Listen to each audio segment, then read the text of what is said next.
Ancient Egypt, a journey through time and sand. Welcome back to Sleepy History and Mysteries channel and another calm exploration of history. Tonight, we're traveling to one of humanity's most enduring civilizations, a place where monumental pyramids touch the sky, where gods walked among mortals in belief and story, and where a river gave life to an entire culture for over 3,000 years. We're heading to ancient Egypt, that remarkable civilization that emerged along the banks of the Nile River in northeastern Africa and left behind a legacy that continues to captivate us today. This isn't going to be a rushed tour through highlights. Instead, we're settling in for a thorough, gentle journey through the entire arc of this civilization. We'll explore how Egypt came to be, how its people lived their daily lives, what they believed, how they built their incredible monuments, and what they left behind for us to marvel at millennia later. So find a comfortable position, let your breathing slow, and prepare to drift along the Nile through thousands of years of human achievement. The gift of the Nile. To understand ancient Egypt, we must first understand the river that made it all possible. The Greek historian Herodotus famously called Egypt the gift of the Nile, and this observation captures a fundamental truth about this civilization. Without the Nile River, there would have been no Egypt as we know it, no pyramids, no pharaohs, no elaborate culture that has fascinated the world for so long. The Nile is the world's longest river, stretching over 4,000 miles from its sources in Central Africa all the way to the Mediterranean Sea. For the ancient Egyptians, this river was everything. It was their highway, their source of water in a desert landscape, their calendar, and their agricultural lifeline. Each year, with remarkable predictability, the Nile would flood its banks, bringing rich black silt down from the Ethiopian highlands and depositing it across the floodplain. This annual inundation transformed what would otherwise be barren desert into some of the most fertile agricultural land anywhere on Earth. The Egyptians organized their entire year around this flooding cycle. They divided their calendar into 3 seasons, each lasting 4 months. The first season, Akhet, was the inundation season, when the river flooded and farming became impossible. During this time, which lasted from July to November in our modern calendar, farmers would leave their fields and often work on the pharaoh's building projects, contributing their labor to the construction of pyramids, temples, and other monumental structures. This wasn't slavery as we often imagine it, but rather a form of taxation and civic duty. Workers were fed, housed, and treated relatively well, as archaeological evidence from workers' villages has shown. The second season, Peret, was the growing season, lasting from November to March. As the floodwaters receded, they left behind that precious layer of nutrient-rich silt, turning the land dark and fertile. Farmers would plow their fields and plant their crops, primarily emmer wheat and barley. These grains formed the foundation of the Egyptian diet and economy. The third season, Shimu, was the harvest season, running from March to July, when crops were gathered before the cycle began again. This predictable rhythm created stability that allowed Egyptian civilization to flourish. Unlike other ancient peoples who struggled with unpredictable weather and uncertain harvests, the Egyptians could count on their river. This reliability freed them to develop complex systems of government, religion, art, and architecture. It created surplus, which allowed specialization. Not everyone needed to farm when the land produced so abundantly. Some could become artisans, priests, scribes, soldiers, or builders. The Nile divided Egypt into two distinct regions. Upper Egypt stretched south from modern-day Cairo to Aswan, where the river flowed through a narrow valley flanked by desert cliffs. Here, the cultivable land was limited to a strip along the riverbanks, rarely more than a few miles wide. Lower Egypt comprised the Nile Delta, where the river fanned out into multiple branches as it approached the Mediterranean, creating a broad, fertile triangle of land. These two regions had distinct characters and, in the earliest times before unification, were separate kingdoms with their own rulers and traditions. Beyond the floodplain lay the desert, which the Egyptians called the Red Land, in contrast to the black land of the fertile valley. This desert wasn't simply empty space to them. It provided resources, including precious stones, metals, and building materials. The eastern desert, between the Nile and the Red Sea, was a source of gold, which the Egyptians mined extensively. The western desert stretched away toward Libya, largely inhospitable but dotted with oases that served as waypoints for trade caravans. The desert also served as a natural barrier, protecting Egypt from invasion for much of its early history. To the north lay the Mediterranean Sea, to the east and west the deserts, and to the south the cataracts, rocky rapids in the river that made navigation difficult. This relative isolation allowed Egyptian culture to develop with remarkable continuity, experiencing less disruption from foreign influence than other ancient civilizations. The dawn of civilization, predynastic Egypt long before the pyramids, before the pharaohs, before the elaborate temples and tombs, people lived along the Nile. Archaeological evidence shows human habitation in the Nile Valley stretching back hundreds of thousands of years. These early peoples were hunters and gatherers, following the game and collecting wild plants. But sometime around 6,000 years before the Common Era, as the climate became increasingly arid and the Sahara began its transformation into desert, people migrated toward the river in greater numbers. These migrations weren't sudden. They took place over centuries, gradually concentrating populations along the Nile. As more people settled there, they began to develop agriculture, transitioning from a nomadic lifestyle to settled farming communities. This period, which scholars call the predynastic period, lasted from roughly 5,000 to 3,150 years before the Common Era. It was during this time that the foundations of Egyptian civilization were laid. We can trace the development of predynastic Egyptian culture through pottery styles and burial practices. The period is divided into several phases based on the archaeological sites where characteristic pottery was first discovered.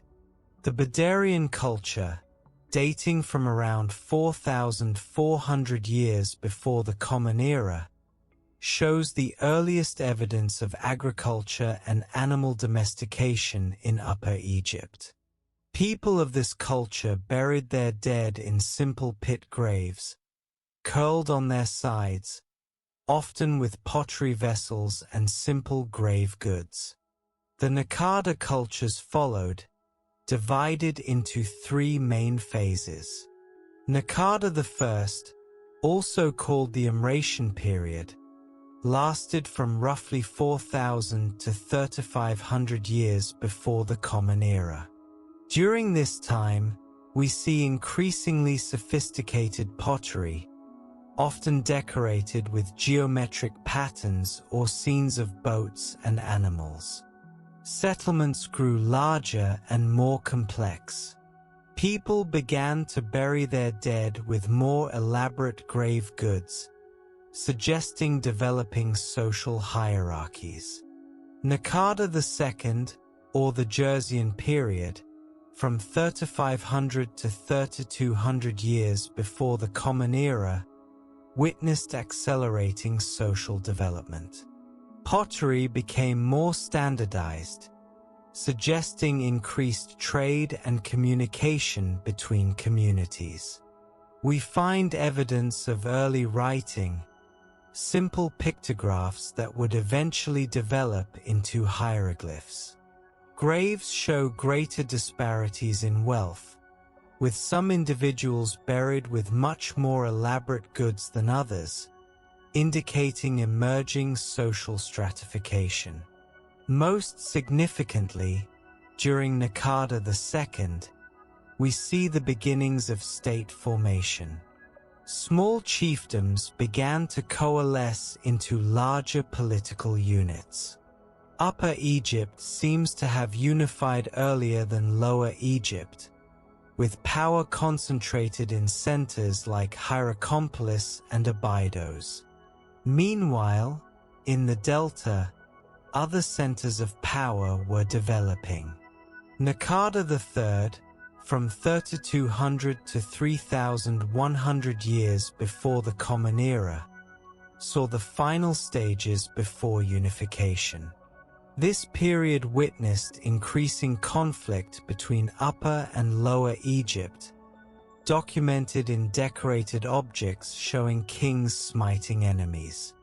One of the most famous artifacts from this time is the Nama palette, a ceremonial stone object showing a king named Nama wearing both the white crown of Upper Egypt and the red crown of Lower Egypt, apparently depicting the unification of the two lands.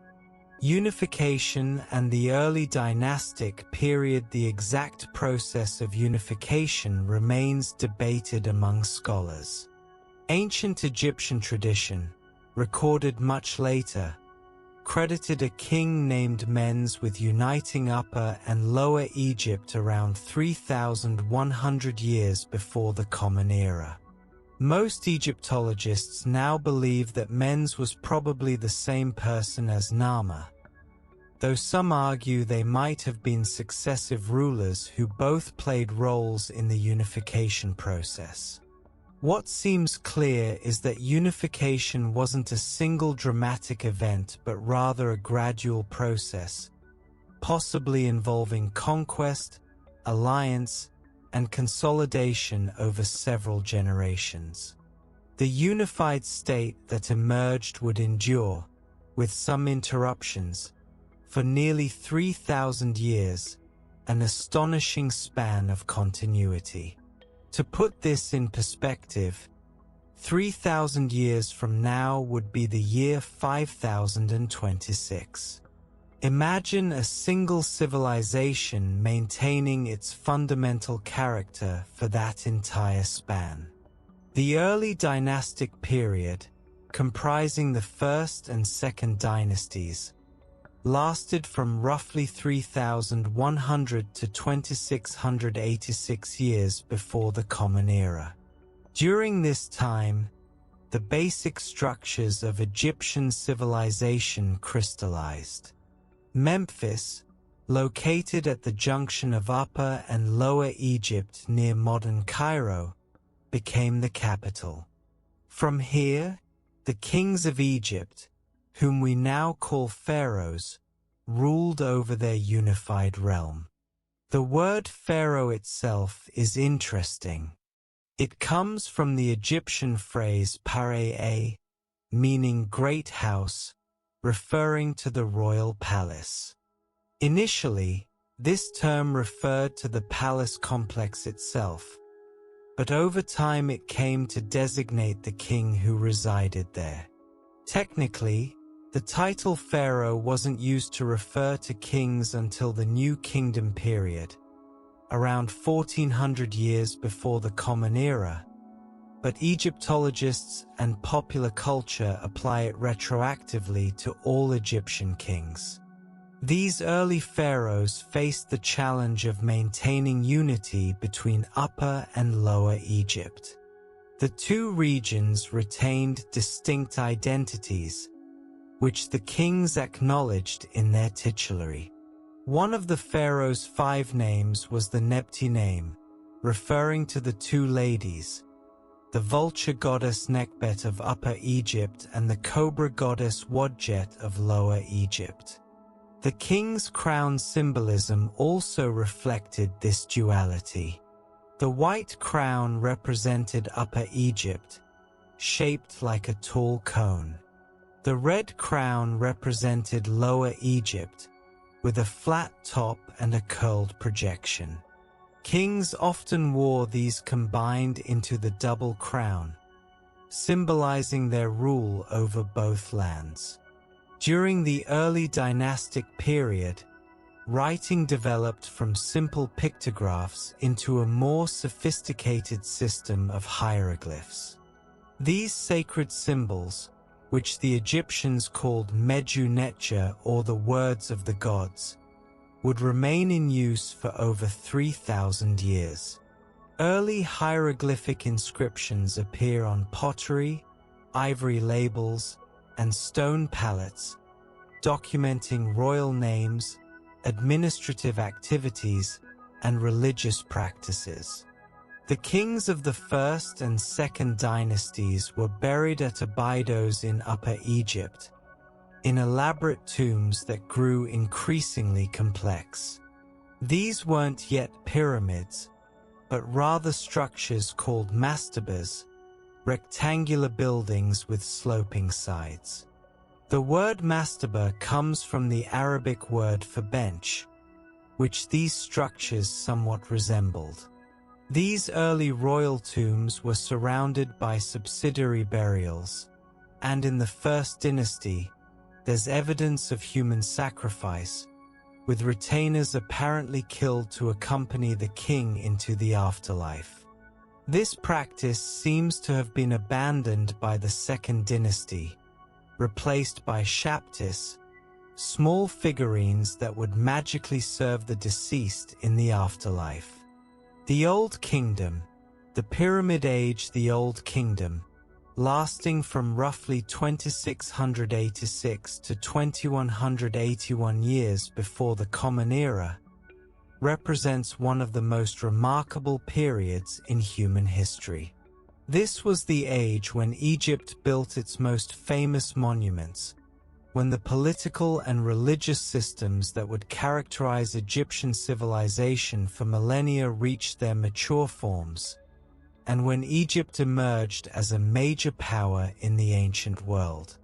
The period began with the Third Dynasty, but it was during the Fourth Dynasty that pyramid building reached its zenith. The first true pyramid, however, appeared earlier, during the reign of King Dosa in the Third Dynasty. Before Dosa, royal tombs had been single-story mastabas. Dosa's vizier and architect, a man named Imhotep, conceived of something entirely new. He designed a tomb that stacked 6 mastabas of decreasing size on top of each other, creating a structure that rose in steps. This step pyramid at Saqqara, near Memphis, still stands today, reaching a height of about 200 feet.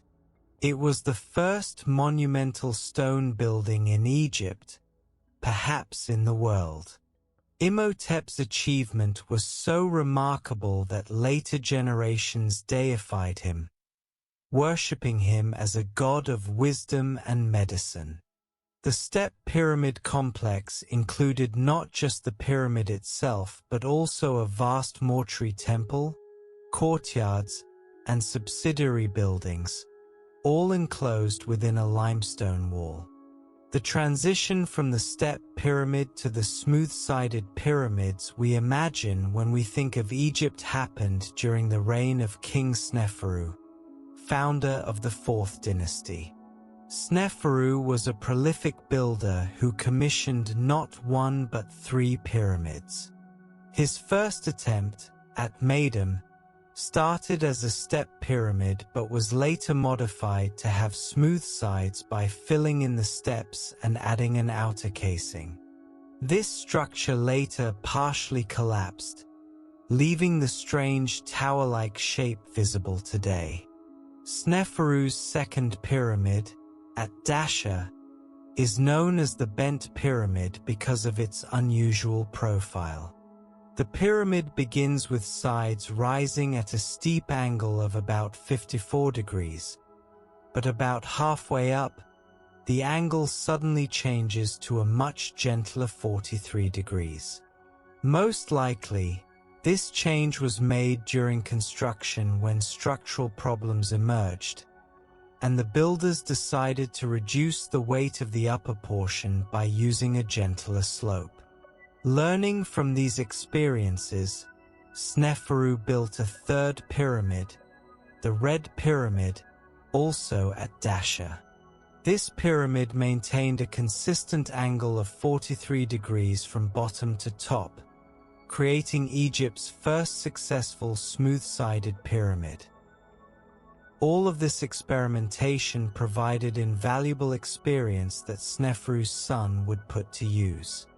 That son was Khufu, known to the Greeks as Cheops, and he commissioned what would become the most famous pyramid of all, the Great Pyramid at Giza.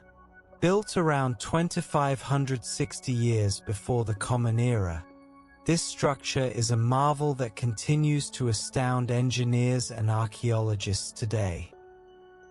The Great Pyramid originally stood 481 feet tall, making it the tallest human-made structure in the world for over 3,800 years.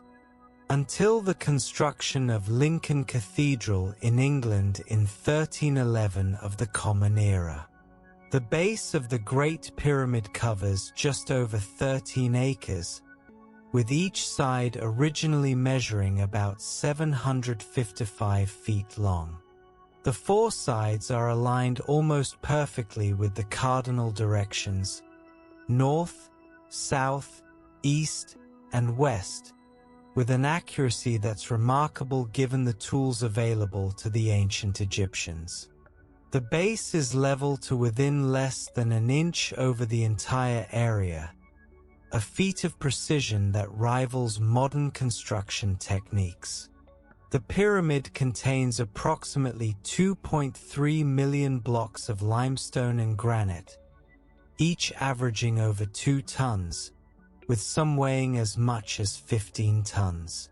The outer casing was made of fine white limestone quarried from Tura, across the Nile, which would have made the pyramid gleam brilliantly in the sun. Most of this casing was stripped away in later centuries to build structures in Cairo, but a few blocks remain near the top, giving us a glimpse of how magnificent the pyramid once appeared. How did the ancient Egyptians accomplish this feat? This question has fascinated people for millennia, and while we don't have all the answers, modern archaeology and experimental archaeology have given us a much clearer picture than previous generations had. The process began with selecting and preparing the site. The Giza Plateau provided a solid bedrock foundation capable of supporting the immense weight. Workers leveled the site with remarkable precision, possibly using water-filled trenches as a level surface for reference. The stone for the pyramid came primarily from quarries on the Giza Plateau itself. Workers, using copper tools which were hardened through a process of hammering and annealing, cut channels around blocks of limestone. They may have used wooden wedges, which when soaked with water would expand and crack the stone. They also may have used rough sand as an abrasive. Once freed from the bedrock, these massive blocks had to be moved. The most widely accepted theory involves sledges, wooden platforms on which blocks were placed, which workers then dragged using ropes. Recent experiments have shown that wetting the sand in front of the sledge significantly reduces friction, making it possible for a team of men to pull multi-ton blocks. In 2014, a team of physicists published research showing that the ancient Egyptians likely understood this principle, as depicted in tomb paintings showing workers pouring water in front of sledges. A 2013 discovery added another piece to the puzzle. Archaeologists found the remains of an ancient harbor and a system of waterways that brought Nile water close to the Giza Plateau. This allowed workers to transport blocks by boat for much of the journey, only needing to drag them overland for the final distance. Even more remarkably, fragments of papyrus discovered at Wadi al-Jaf, an ancient harbor on the Red Sea coast, included the diary of an official named Mir who oversaw the transport of limestone from Tura to Giza. These texts, the oldest papyri ever discovered in Egypt, provide first-hand accounts of the logistics involved in pyramid construction. Once blocks reached the pyramid site, they had to be lifted into place. This remains one of the more debated aspects of pyramid construction.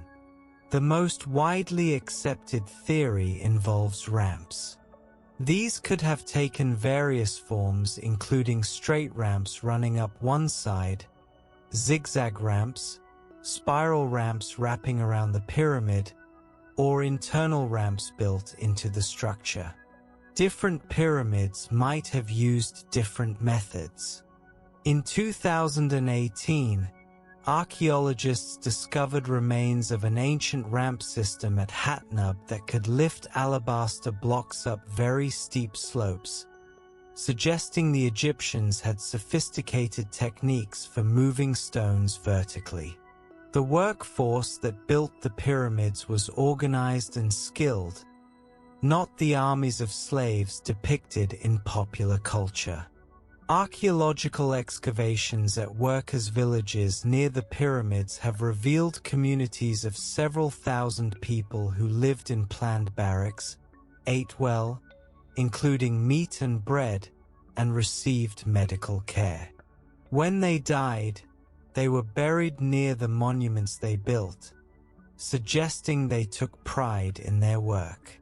Graffiti on some blocks gives names of work gangs like Friends of Khufu or Drunkards of Menkaure, showing a certain spirit among the workers. The total size of the workforce is still debated. The Greek historian Herodotus, writing over 2,000 years after the Great Pyramid was built, claimed that 100,000 workers labored on it for 20 years.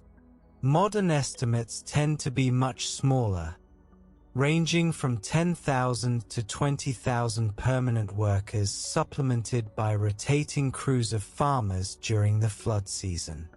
Even the lower estimates represent an enormous organizational achievement.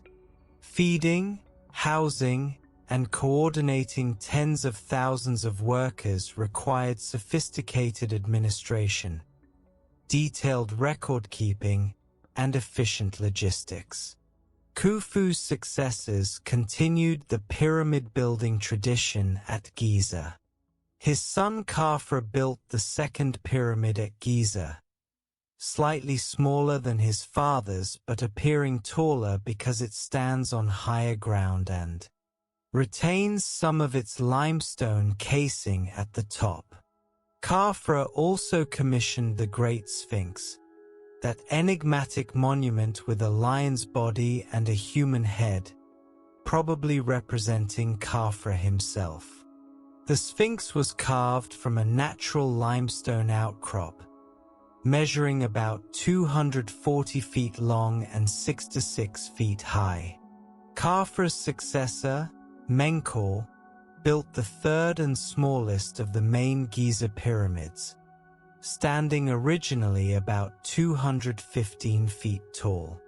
Though smaller, Menkaure's pyramid was partly cased in expensive red granite, showing that pyramid construction remained a massive undertaking even as the structures became somewhat smaller. Why did the Egyptians build pyramids? The answer lies in their beliefs about death and the afterlife.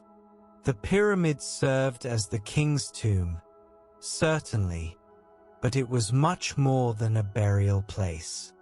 It was a machine for resurrection, a structure that would help the deceased king ascend to join the gods.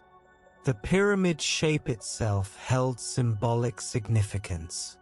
Some scholars believe it represented the primordial mound that emerged from the waters of chaos at creation, while others see it as a representation of the sun's rays streaming down to earth, providing a stairway or ramp for the king to ascend to the sky. The pyramid was the centerpiece of a larger complex that included a valley temple near the Nile, where the king's body was received, a causeway leading up to the pyramid, and a mortuary temple on the pyramid's east side, where priests would perform daily rituals to sustain the king in the afterlife. The entire complex was staffed by priests, administrators, and workers who maintained the royal cult for generations after the king's death. Beyond the three famous pyramids at Giza, the Old Kingdom saw pyramid construction at other sites. Abu Sir, Abu Ghurab, and Saqqara all have pyramid complexes from this period. Each pyramid tells a story of royal ambition, religious devotion, and technological achievement. The quality and size of pyramids varied somewhat depending on the resources and priorities of individual kings, but the basic form and function remained consistent.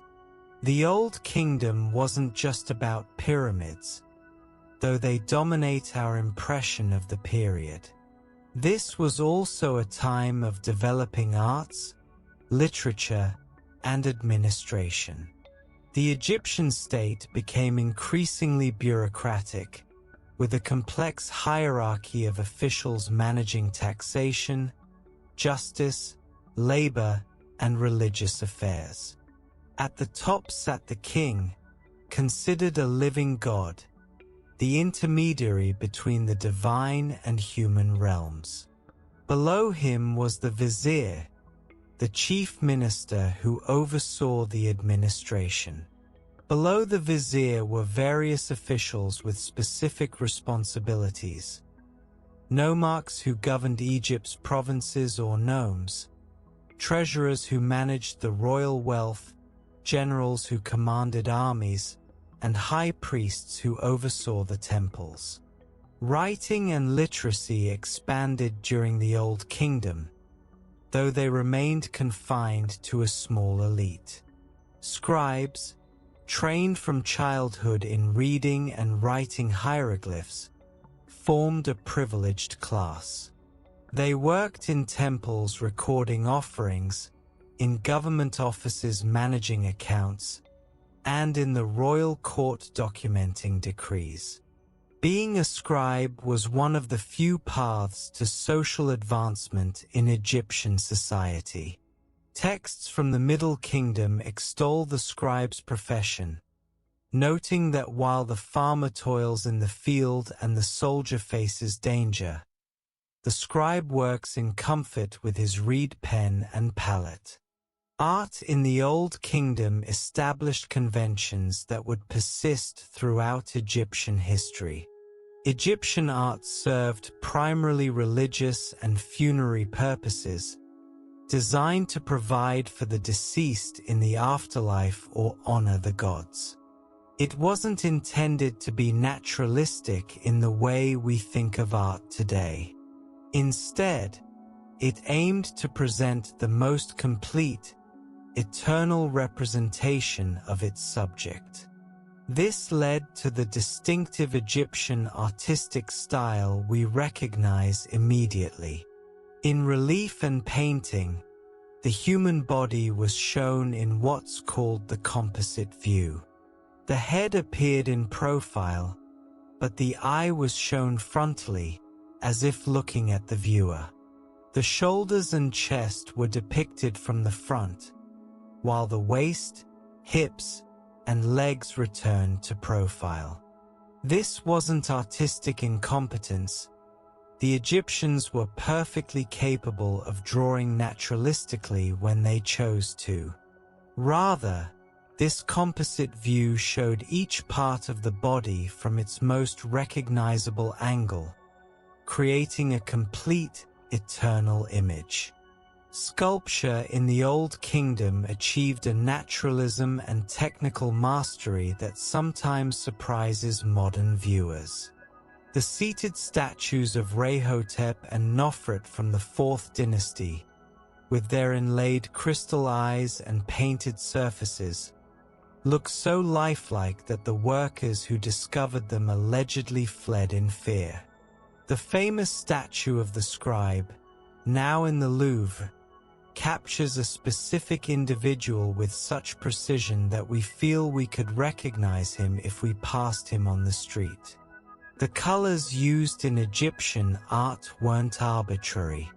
Each color held symbolic meaning. Black, the color of the fertile Nile silt, represented fertility and regeneration.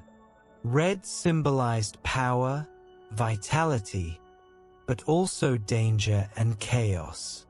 White suggested purity and sacredness. Green represented new life, growth, and resurrection. Blue evoked the sky and water, the realm of the gods. These colors were made from minerals ground into pigments. Black came from carbon or manganese oxide, white from gypsum or chalk, red and yellow from iron oxides, blue from copper compounds or the semi-precious stone lapis lazuli, and green from copper compounds like malachite.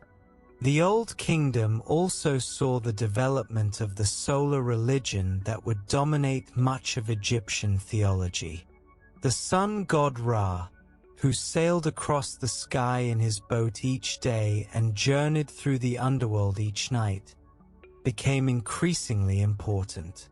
Kings began incorporating Ra's name into their own, with names like Khafra meaning appearing like Ra and Menkaure meaning eternal like the souls of Ra.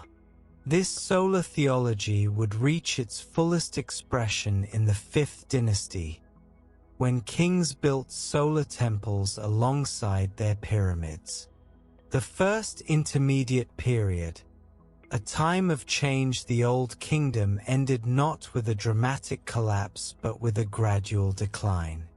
By the 6th dynasty, the power of the central government had weakened. The kings of this dynasty ruled for long periods, notably Pipi II, who may have reigned for 94 years, the longest documented reign in history. During these long reigns, power increasingly shifted from the king to provincial governors, the nomarchs. These nomarchs, who had originally been royal appointees, made their positions hereditary, establishing local dynasties. They built elaborate tombs in their own provinces rather than near the king's pyramid, suggesting growing independence. As central authority weakened, Egypt fragmented. The first intermediate period, lasting from roughly 2180 to 2055 years before the Common Era, saw Egypt divided among competing local rulers. This period is less well understood than the Old Kingdom before it or the Middle Kingdom that followed. The archaeological record becomes more difficult to interpret, with fewer monumental buildings and less clear historical documentation.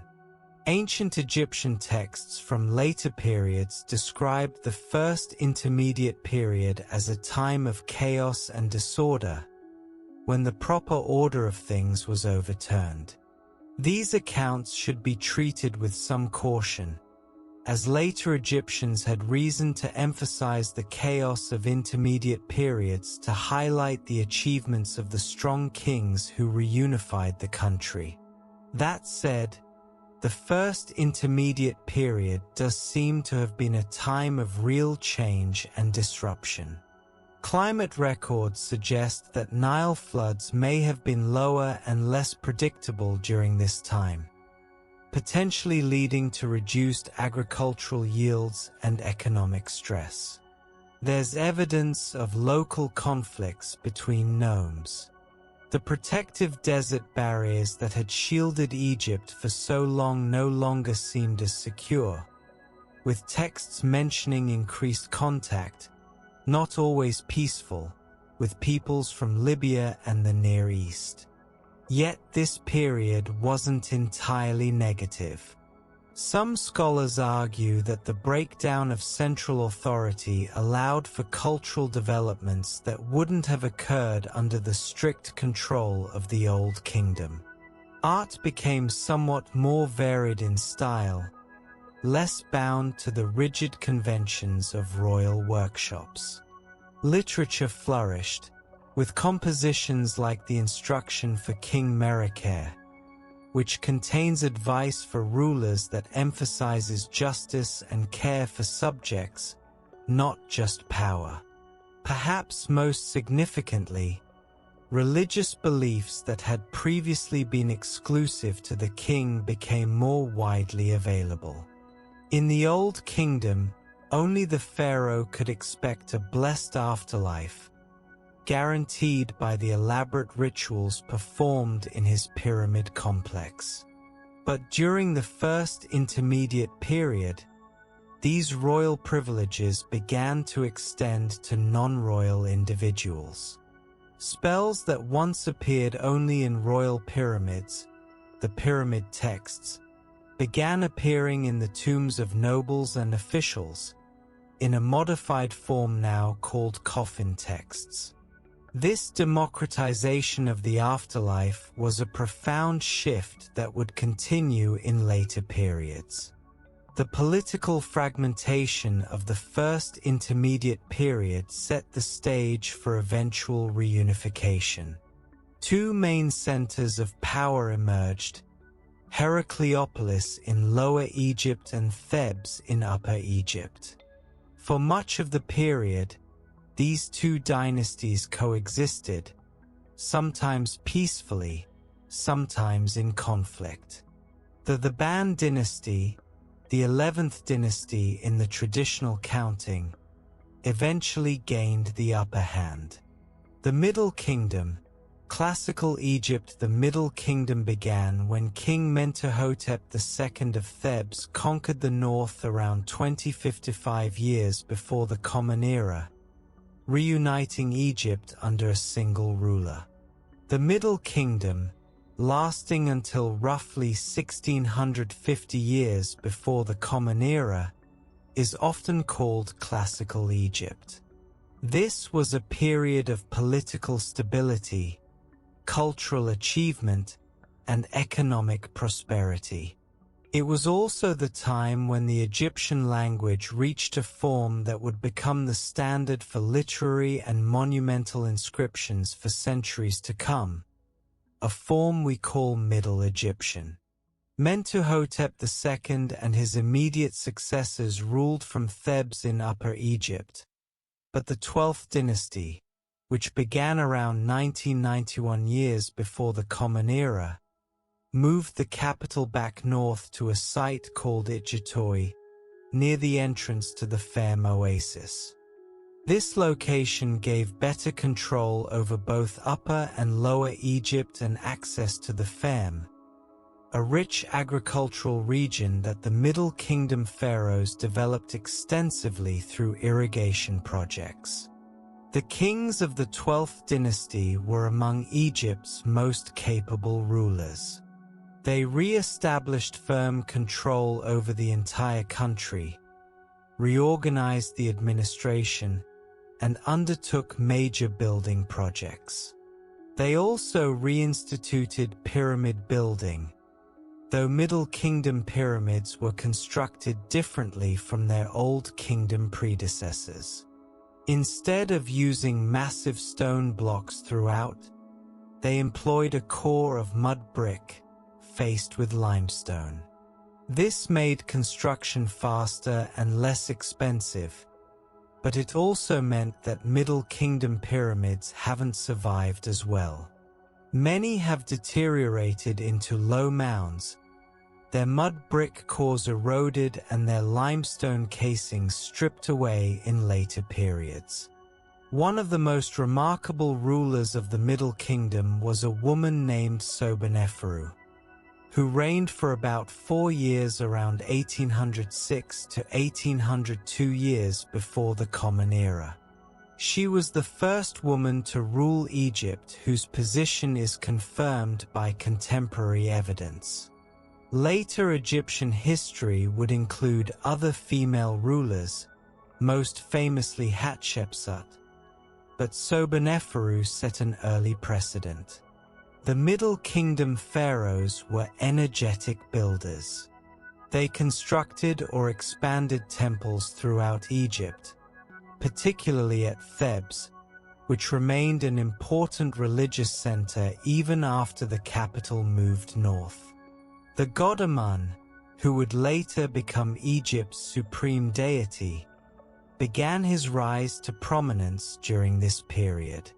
The kings also built defensive fortresses along Egypt's southern border at the Second Cataract, where the Nile passes through a series of rapids in Nubia.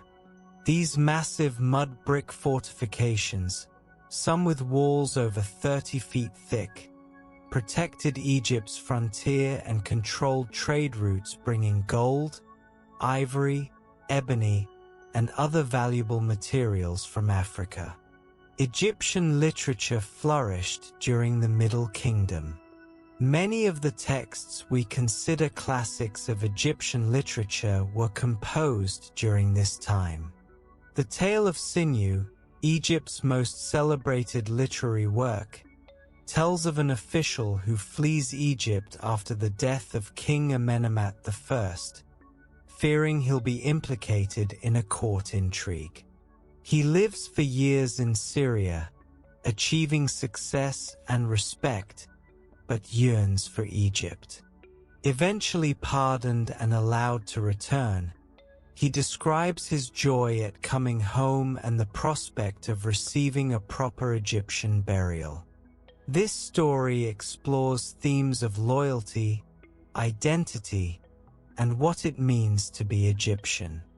The instruction of Amenemhat, attributed to King Amenemhat I but probably written after his death, offers advice to his son on kingship. It's notable for its pessimistic tone, warning the young king to trust no one, as even close associates can prove treacherous. This may reflect genuine anxieties about palace politics and the vulnerability of even the most powerful. The eloquent peasant tells of a peasant who is robbed by a corrupt official. Seeking justice, he makes a series of increasingly eloquent speeches to the High Steward, who is so impressed by his rhetoric that he prolongs the case just to hear more speeches while secretly ensuring the peasant's family is cared for. The story showcases Egyptian values of justice and eloquence while also functioning as a literary tour de force. Mathematical and medical texts from the Middle Kingdom show sophisticated knowledge. The Rhind mathematical papyrus, though a later copy of Middle Kingdom material, demonstrates Egyptian ability to solve practical mathematical problems involving fractions, areas, and volumes. The Edwin Smith surgical papyrus, also copying earlier material, is the oldest known surgical document, describing treatments for various injuries with remarkable anatomical knowledge and practical wisdom. Art in the Middle Kingdom developed its own character, distinct from the Old Kingdom. Royal sculpture often showed kings with more human, even careworn faces, rather than the idealized eternal youth of Old Kingdom statuary. The statues of Senusret III, for example, depict him with a stern, almost severe expression, deep lines around his mouth, and drooping eyes. Whether this represents actual portraiture or a deliberately chosen artistic statement about the weight of kingship is debated, but it created a memorable image of royal power tempered by wisdom and perhaps weariness. The Middle Kingdom also saw expansion of Egyptian power abroad. Military expeditions pushed south into Nubia, bringing that gold-rich region more firmly under Egyptian control. To the northeast, Egypt maintained trading contacts with the Levant, modern Lebanon, Syria, and Israel. A group of Asiatic people lived in Egypt during this period, some arriving as traders, some as prisoners of war, and some probably as immigrants seeking opportunities in Egypt's prosperous economy. Egyptian texts sometimes express suspicion of these foreigners, but their presence shows that Egypt, despite its distinctive culture, was never completely isolated from the wider Near Eastern world. Egyptian religion continued to develop during the Middle Kingdom. The cult of Osiris, god of the dead and resurrection, grew increasingly important.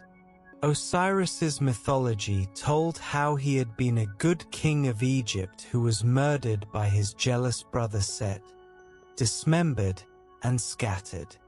His wife and sister Isis searched for the pieces, reassembled his body, and through her magic and love brought him back to life long enough to conceive a son, Horus.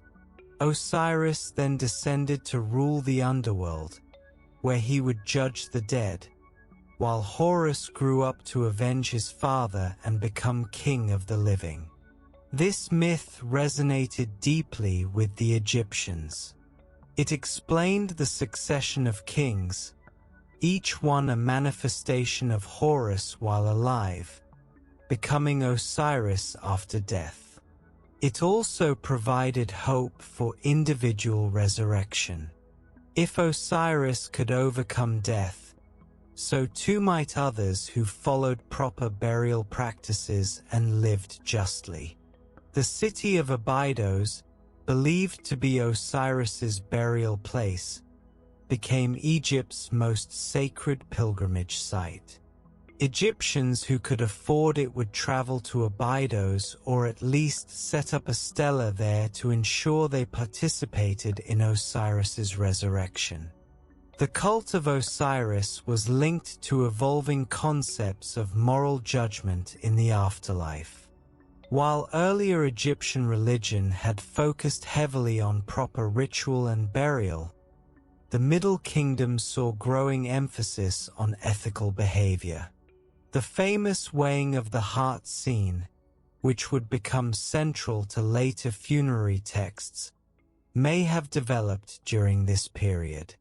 In this scene, the deceased's heart, thought to be the seat of intelligence and morality, was weighed against a feather representing Mat, truth and justice. If the heart was heavier than the feather, weighed down by sin, it would be devoured by a monster named Amit, and the deceased would face obliteration. But if the heart balanced with the feather, the deceased could proceed to eternal life in the field of reeds, a paradise conceived as an idealized version of Egypt where crops grew bountifully and life was peaceful. The Middle Kingdom's prosperity and stability couldn't last forever. By the 13th dynasty, around 1800 years before the Common Era, signs of weakening appeared. The dynasty saw many kings ruling for short periods, suggesting instability in the succession. Provincial power increased again at the expense of central authority. The carefully maintained borders began to fray. And from the northeast, new groups of people were moving into the Nile Delta. The Second Intermediate Period and the Hyksos, the Second Intermediate Period, lasting from roughly 1650 to 1550 years before the Common Era, saw Egypt once again fragment into competing kingdoms. This time, however, there was a new element: foreign rulers. A group of people whom the Egyptians called the Hyksos, a term meaning rulers of foreign lands, established control over the Nile Delta and parts of Middle Egypt. Who were the Hyksos? This question has long intrigued scholars. Ancient Egyptian texts from later periods painted them as brutal invaders who swept into Egypt with superior military technology, conquered the land, and ruled tyrannically until heroic Egyptian kings drove them out. The Jewish historian Josephus, writing in the 1st century of the Common Era, even identified them as the Israelites of the Exodus story, though this connection is not supported by evidence. Modern archaeology presents a more nuanced picture. The Hyksos were not a single ethnic group but rather a coalition of peoples from the Levant, the eastern Mediterranean coastal region. They didn't suddenly invade Egypt but rather migrated gradually over decades, settling in the delta where they eventually gained political power. Their rise to dominance was probably more political than military, taking advantage of Egypt's weakened central authority during the late 13th dynasty. The Hyksos established their capital at Avaris in the eastern delta, a site that has been extensively excavated by Austrian archaeologists. The material culture found there shows a mix of Egyptian and Levantine elements. The Hyksos adopted many aspects of Egyptian culture, writing their names in hieroglyphs, using Egyptian royal titles, and worshipping Egyptian gods, particularly Set, whom they associated with their own storm deities. At the same time, they maintained connections to their Levantine heritage, importing pottery from their homeland and maintaining distinct burial practices. One area where the Hyksos did introduce innovations was military technology. They brought with them the composite bow, a powerful weapon made from wood, horn, and sinew laminated together, which could shoot arrows farther and with more force than the simple bows Egyptians had previously used. More significantly, they introduced the horse-drawn chariot to Egypt. Chariots would revolutionize Egyptian warfare, becoming the prestigious arm of the military, driven by elite warriors. While the Hyksos controlled northern and central Egypt, a native Egyptian dynasty, the 17th dynasty, ruled from Thebes in the south. For a time, these two kingdoms coexisted, with the Thebans perhaps paying tribute to the more powerful Hyksos. But tension grew. Egyptian texts describe the Hyksos king Apepi sending an absurd complaint to the Theban king Sekenenre-Dao that the hippopotamuses in the sacred pool at Thebes were so loud they kept him awake at night, despite the fact that Thebes was hundreds of miles south of Avaris. Whether this story is historical or legendary, it captures the mounting frustration that led to conflict. The mummy of Sekenenre-Dao tells a violent story. His skull shows multiple wounds from axes and other weapons, and the injuries appear to have been inflicted around the time of death. Whether he died in battle against the Hyksos or in some other violent confrontation, his wounds suggest the increasing violence of this period. Sekenenre's sons continued the struggle. Kamose, his successor, launched military campaigns against the Hyksos, pushing north toward Avaris. Inscriptions describe his victories and his determination to liberate Egypt from foreign rule. But Kamose's reign was short, and he died, perhaps in battle, without completing the conquest. The task fell to Kamose's younger brother, Ahmose I. After becoming king around 1550 years before the Common Era, Ahmose pursued a methodical campaign against the Hyksos. He besieged Avaris, eventually forcing the Hyksos to abandon it. He then pursued them into southern Canaan, besieging them at the fortress town of Sharuan for 3 years until they finally capitulated. With the expulsion of the Hyksos, Egypt was once again unified under a native dynasty.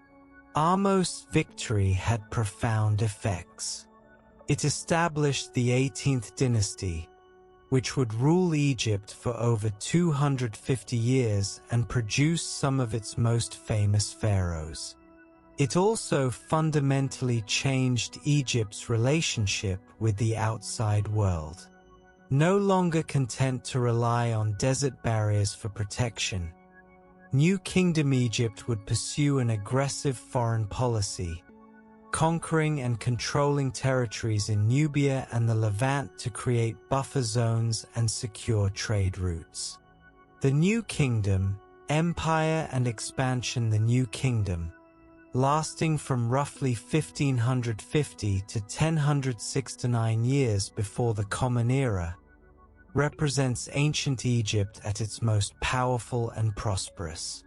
This was the age of Egypt's empire, when pharaohs commanded armies that campaigned as far as the Euphrates River in Syria. It was the time of legendary rulers like Hatshepsut, Thutmose III, Akhenaten, and Tutankhamun. It was when the Valley of the Kings became the royal necropolis, filled with rock-cut tombs decorated with elaborate scenes of the afterlife. The early 18th dynasty pharaohs were warriors who expanded Egypt's borders dramatically. Ahmose I's successors, particularly Thutmose I and Thutmose III, led repeated military campaigns into the Levant. These weren't simply raids for plunder but systematic conquests that brought territory under Egyptian control. Egypt established an empire that stretched from the Fourth Cataract of the Nile in Nubia to northern Syria. Maintaining this empire required constant military attention. Unlike Egypt proper, where natural barriers provided protection, the Levantine territories were surrounded by other powerful states. The Mitanni kingdom controlled northern Syria and Mesopotamia. The Hittites ruled Anatolia, modern Turkey. Smaller Canaanite city-states constantly shifted alliances. Egyptian pharaohs had to campaign regularly to maintain their authority, suppress rebellions, and counter incursions from rival powers. Between these warrior pharaohs came one of Egypt's most remarkable rulers, Hatshepsut. She began as regent for her young stepson and nephew, Thutmose III, after the death of her husband, Thutmose II, around 1479 years before the Common Era. But within a few years, she took the unprecedented step of declaring herself pharaoh, not merely regent but full king of Egypt. Hatshepsut's assumption of kingship created challenges. Egyptian ideology held that the pharaoh was male, the living manifestation of Horus. How could a woman fulfill this role? Hatshepsut solved this problem through careful manipulation of imagery and propaganda. In statues and reliefs, she was depicted wearing the traditional male pharaonic regalia, the false beard, the royal kilt, and sometimes even with a male physique. Inscriptions referred to her using masculine titles and pronouns. Yet everyone knew she was a woman. Her feminine birth name, Hatshepsut, meaning foremost of noble ladies, remained unchanged. Some images showed her with feminine features and female pronouns. Rather than focusing on military conquest like her male counterparts, Hatshepsut emphasized building projects and trade expeditions. Her mortuary temple at Deir el-Bahari, designed by her architect Senenmut, is one of ancient Egypt's most beautiful buildings. Built in a series of colonnaded terraces nestled against limestone cliffs, the temple seems to grow organically from the rock face. Its reliefs depict Hatshepsut's divine birth, showing the god Amun visiting her mother, and a remarkable trading expedition to the land of Punt, somewhere on the African coast, perhaps modern Somalia or Eritrea. This Punt expedition, which took place around 1500 years before the Common Era, brought back exotic goods, myrrh trees, frankincense, ebony, gold, and live animals including baboons and leopards. The reliefs showing the expedition are remarkable for their detail, depicting not just the Egyptian ships and goods but also the ruler of Punt and his notably corpulent wife, the round houses of the Punt people, and the exotic landscape of their land. Hatshepsut ruled for about 22 years. After her death, Thutmose III, who had been forced to wait in the shadows during her reign, finally assumed sole power. Later in his reign, he ordered Hatshepsut's names and images chiseled from monuments and her statues smashed or buried. Why he did this remains debated. It may have been vindictive anger at being sidelined for so long, or it may have been an attempt to erase what he saw as a dangerous precedent of female rule that could create succession problems. Whatever his motivations regarding Hatshepsut, Thutmose III proved to be one of Egypt's greatest military pharaohs. He conducted at least 17 campaigns in the Levant, extending Egyptian control to its greatest extent. His most famous victory came at Megiddo in Canaan, where he defeated a coalition of rebellious city-states. The battle was recorded in detail on the walls of the Temple of Karnak at Thebes, and Megiddo's strategic importance in that region's military history would continue for millennia. The Book of Revelation in the Bible calls the site of the final battle between good and evil Armageddon, a corruption of Har Megiddo, the hill of Megiddo. The wealth that flowed into Egypt from tribute, trade, and plunder during the New Kingdom was staggering. Gold from Nubia, timber from Lebanon, wine from the Levant, exotic goods from across the known world, all found their way to Egypt. Much of this wealth went to the temples, particularly the Temple of Amun at Karnak in Thebes. The temple complex at Karnak grew over centuries into one of the largest religious structures ever built, covering over 200 acres. Its great hypostyle hall, built primarily during the 19th dynasty, contains 134 massive columns arranged in 16 rows. The central 12 columns stand nearly 70 feet tall and are over 10 feet in diameter. Standing among these columns, you feel dwarfed by their scale, which was precisely the point. The temple was designed to inspire awe at the power of the gods and the pharaohs who served them. The priests of Amun became increasingly powerful and wealthy during the New Kingdom. The Temple of Amun owned vast estates, employed thousands of people, and controlled enormous resources. In some ways, the temple rivaled the pharaoh himself in power, creating tension that would eventually contribute to a religious revolution. The Amarna period, a religious revolution in the middle of the 14th century before the Common Era, a pharaoh came to the throne who would attempt to overturn 1,500 years of Egyptian religious tradition. Amenhotep IV, who would rename himself Akhenaten, initiated what scholars call the Amarna period, one of the most controversial episodes in Egyptian history.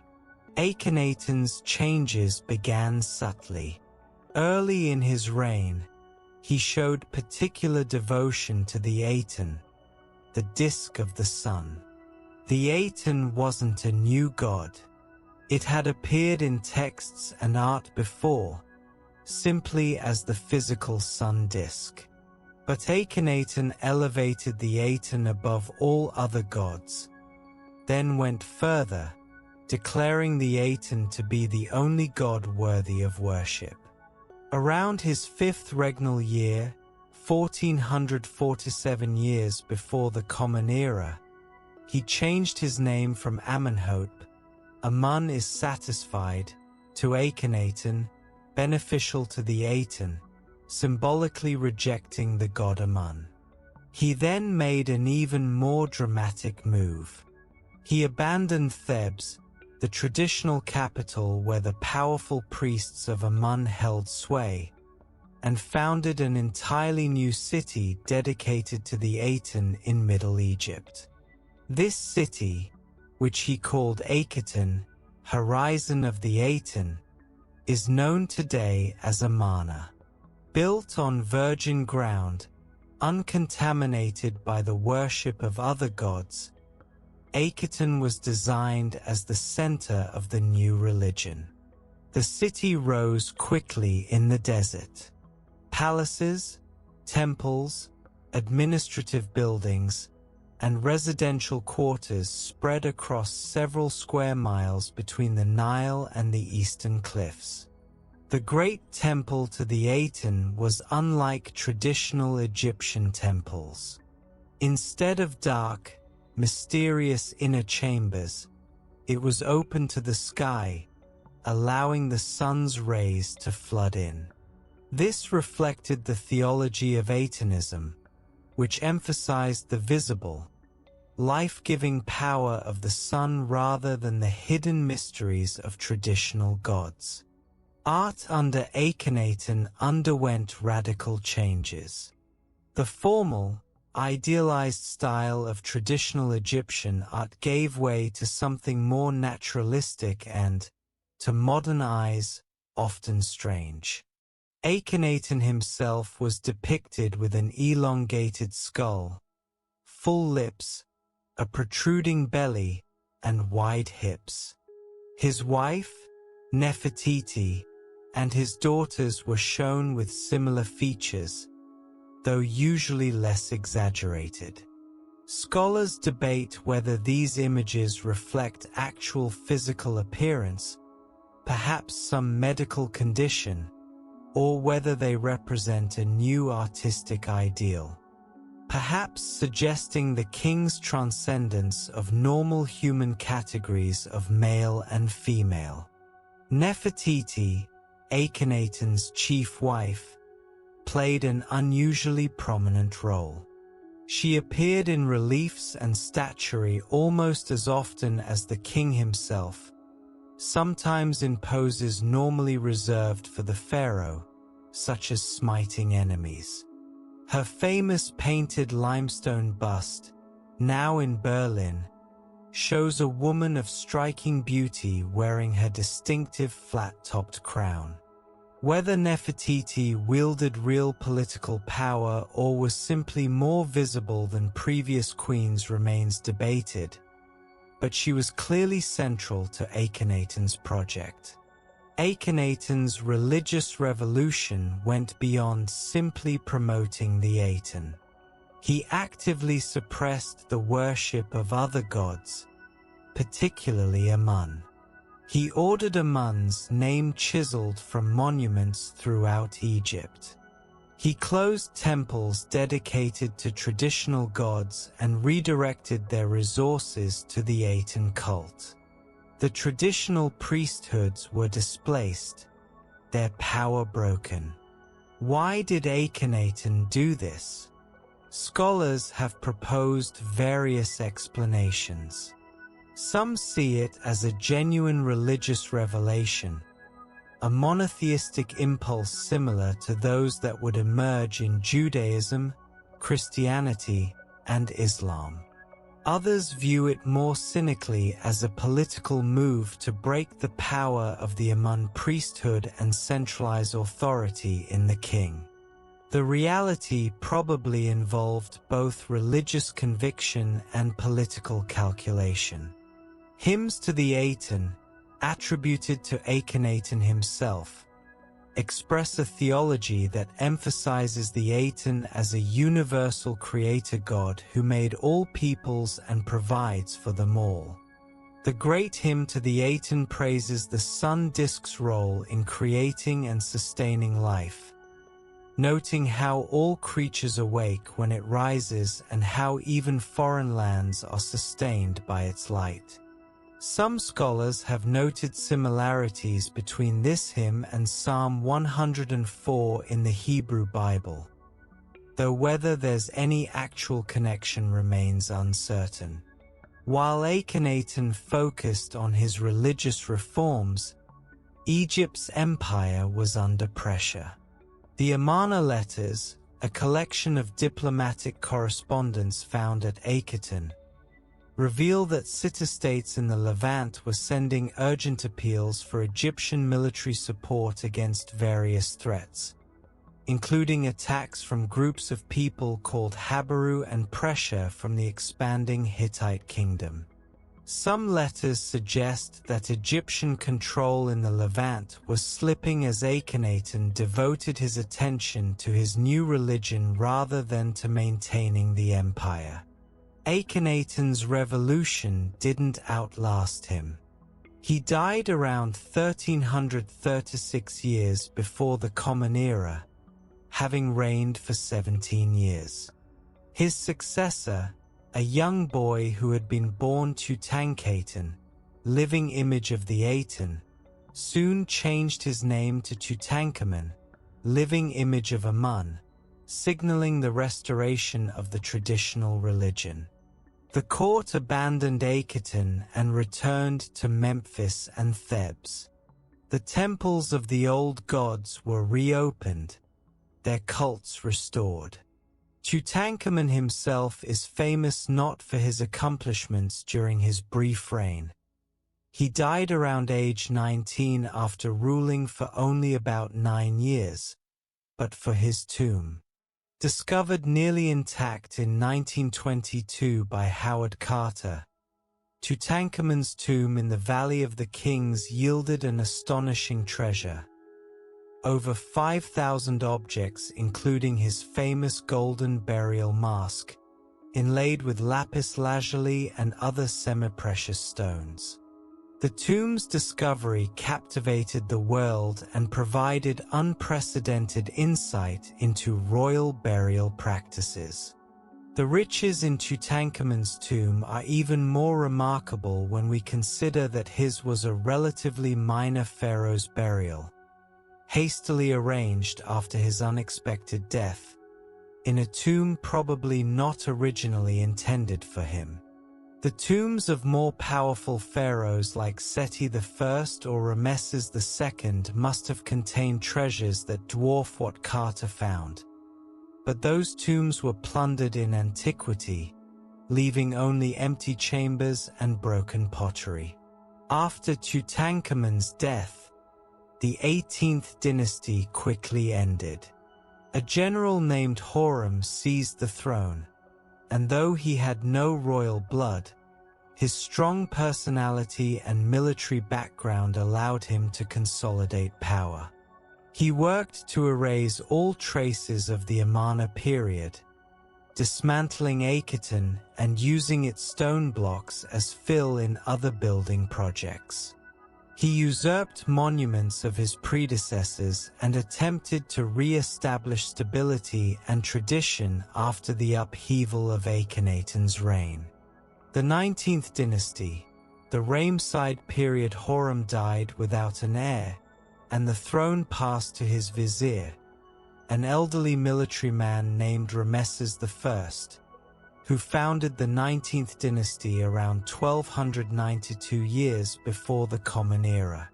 Though Ramesses I reigned for less than 2 years, his dynasty would rule Egypt for over a century and produce some of its most famous pharaohs.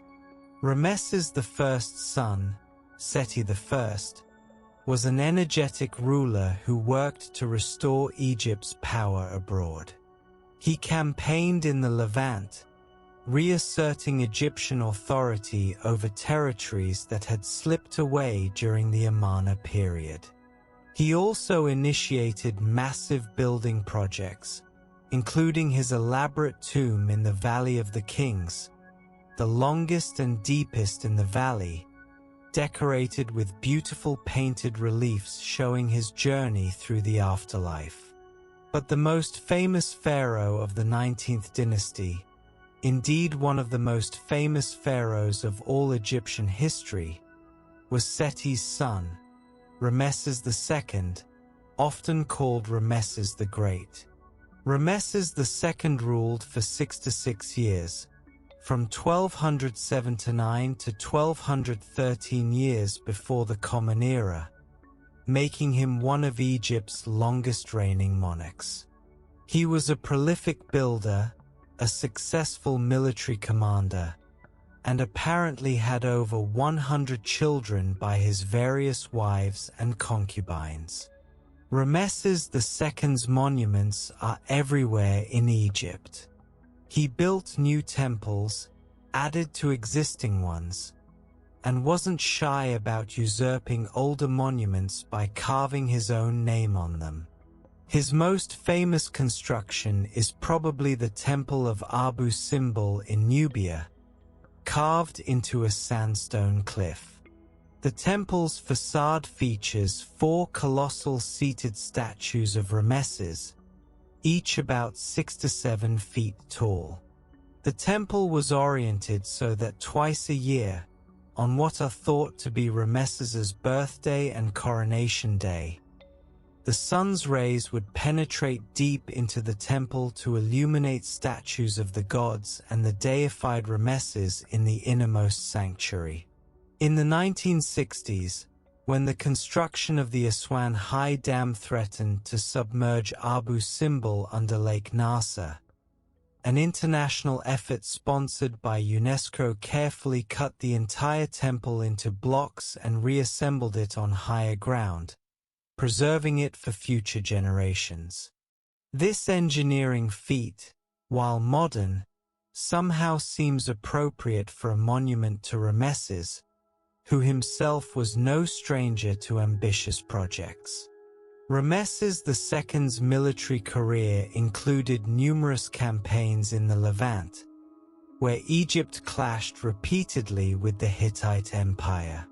The most famous of these conflicts was the Battle of Kadesh, fought around 1274 years before the Common Era in Syria.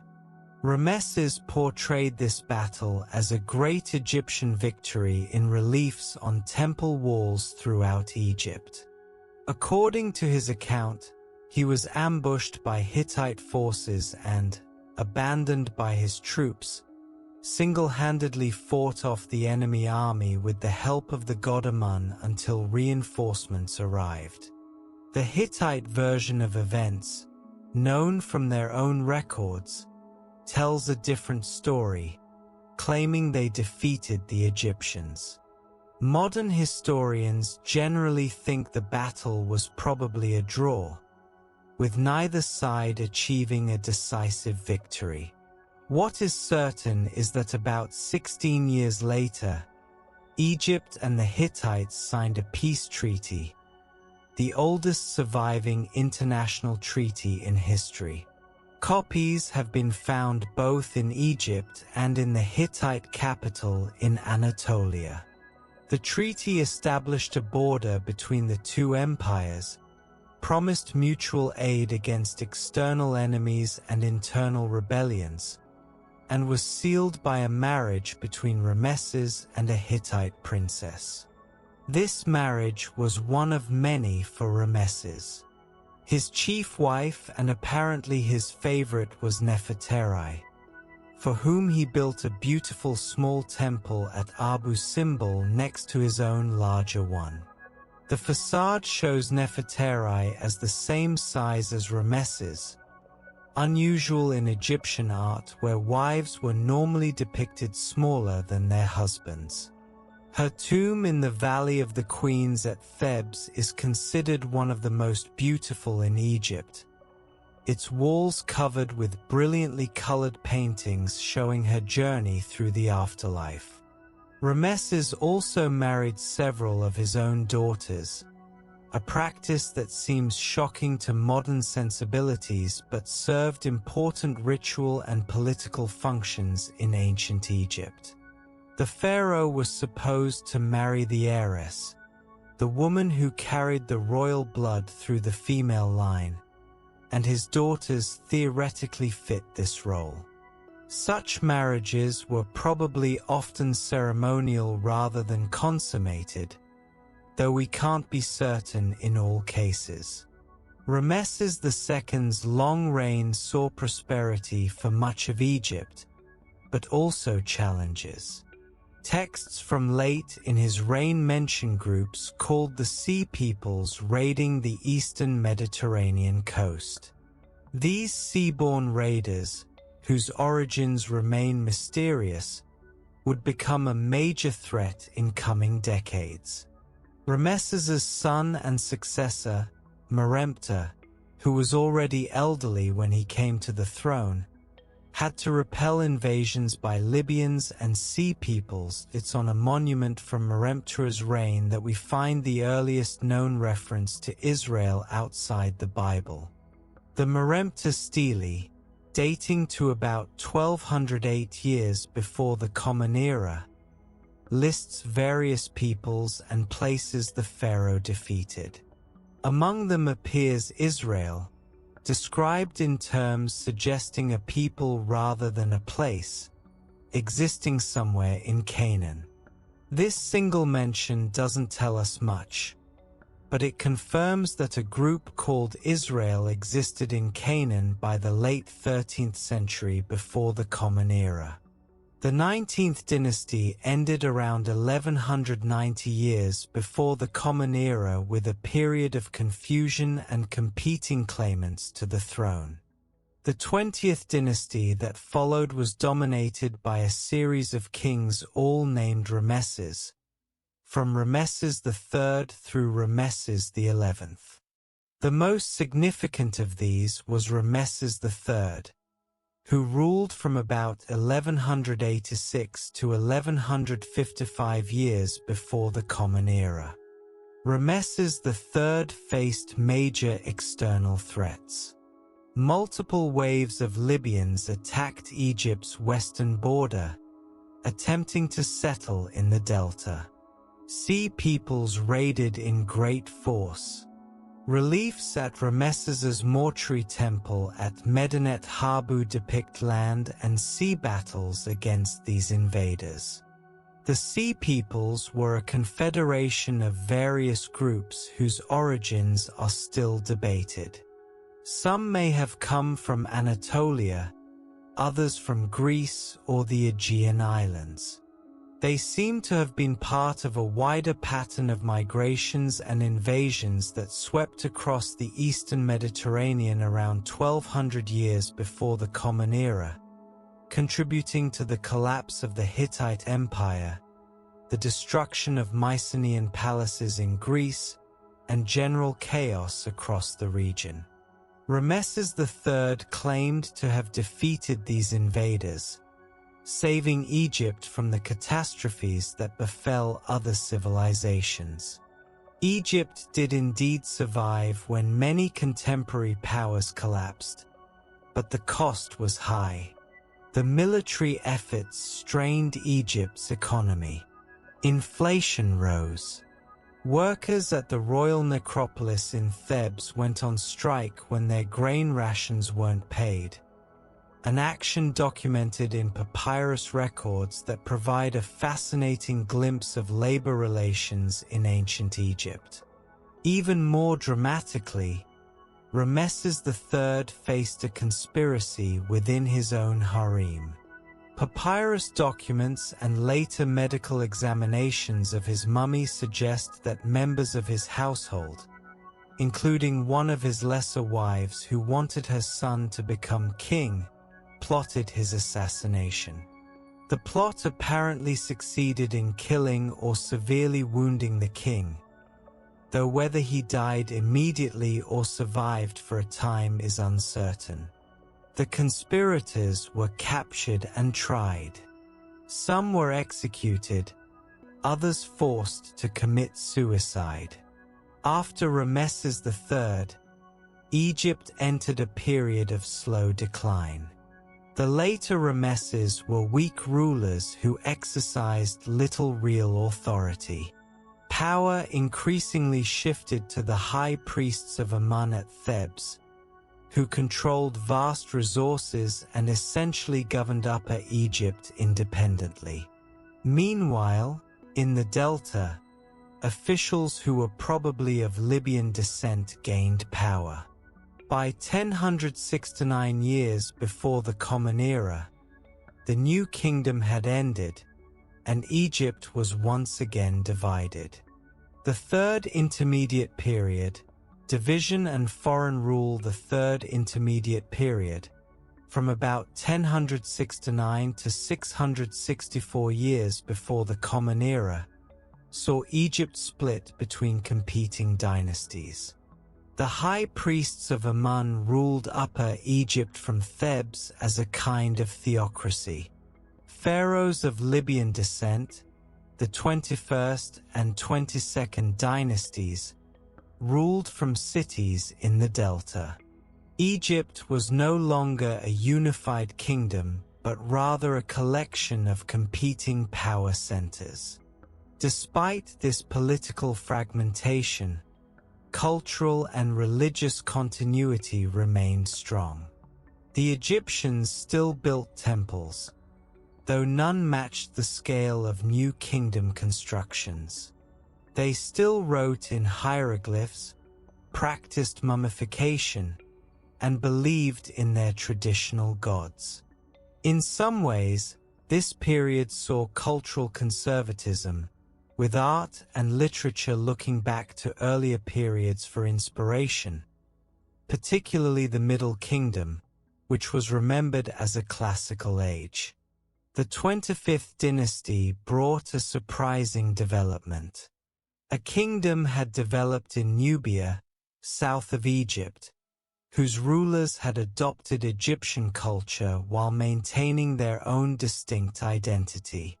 These Nubian kings, ruling from their capital at Napata near the Fourth Cataract, styled themselves as pharaohs of Egypt. Around 747 years before the Common Era, a Nubian king named Pir invaded Egypt, eventually conquering much of the country. Pir's successors, particularly Taharqa, ruled over an empire stretching from Nubia to the Mediterranean. Ironically, these foreign rulers saw themselves as more legitimate guardians of Egyptian tradition than the divided Egyptian dynasties.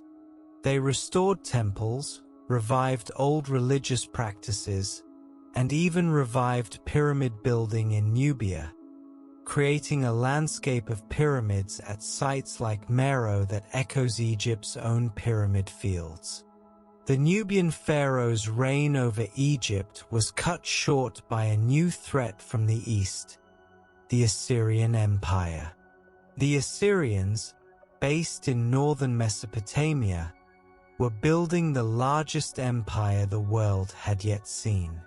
In 671 years before the Common Era, the Assyrian king Esarhaddon invaded Egypt, capturing Memphis. Taharqa retreated to Thebes, but the Assyrians returned. In 667 years before the Common Era, Ashurbanipal's forces drove Taharqa and his successor Tantamani out of Egypt entirely. The Assyrians didn't attempt to rule Egypt directly. Instead, they established Egyptian vassals to govern for them. One of these vassals, Psamtik I, ruler of the delta city of Sais, gradually gained independence as Assyrian power waned. By 656 years before the Common Era, he had unified Egypt under his rule, founding the 26th dynasty and beginning what's called the Late Period. The Late Period, Egypt in a Changing World. The Late Period, from 664 to 332 years before the Common Era, saw Egypt navigating an increasingly interconnected and competitive world. The great empires of the Near East, Assyria, Babylon, Persia, rose and fell. Greece was emerging as a cultural and military power. Egypt had to adapt to survive. The 26th dynasty, also called the Saita period after the capital at Sais, was a time of renaissance. The pharaohs deliberately looked back to Egypt's past, particularly the Old Kingdom, for artistic and cultural models. This archaic tendency resulted in art that consciously imitated Old Kingdom styles. New pyramids were built, though on a much smaller scale than the ancient monuments. The Saita kings were pragmatic rulers who understood that Egypt could no longer dominate the ancient Near East as it had during the New Kingdom. They employed Greek mercenaries in their armies and encouraged Greek traders to settle in Egypt. The city of Naucratis in the Delta became a Greek trading post where Greeks and Egyptians interacted, exchanged goods and ideas. In 525 years before the Common Era, Egypt faced a new conqueror. The Persian king Cambyses invaded Egypt, defeating the Egyptian pharaoh Psamtik III at the Battle of Pelusium. Egypt became a province, or satrapy, of the Persian Empire. The Persians would rule Egypt, with brief interruptions when native Egyptian dynasties managed to assert independence, until 332 years before the Common Era. Persian rule was resented by many Egyptians, though the Persian kings tried to present themselves as legitimate pharaohs, building and maintaining temples. Some Persian kings, like Darius I, are shown in Egyptian temple reliefs wearing traditional pharaonic regalia and performing rituals before Egyptian gods. But the Egyptians remained restless under foreign rule, occasionally rebelling and briefly re-establishing native dynasties. In 332 years before the Common Era, a new conqueror arrived, Alexander the Great of Macedon.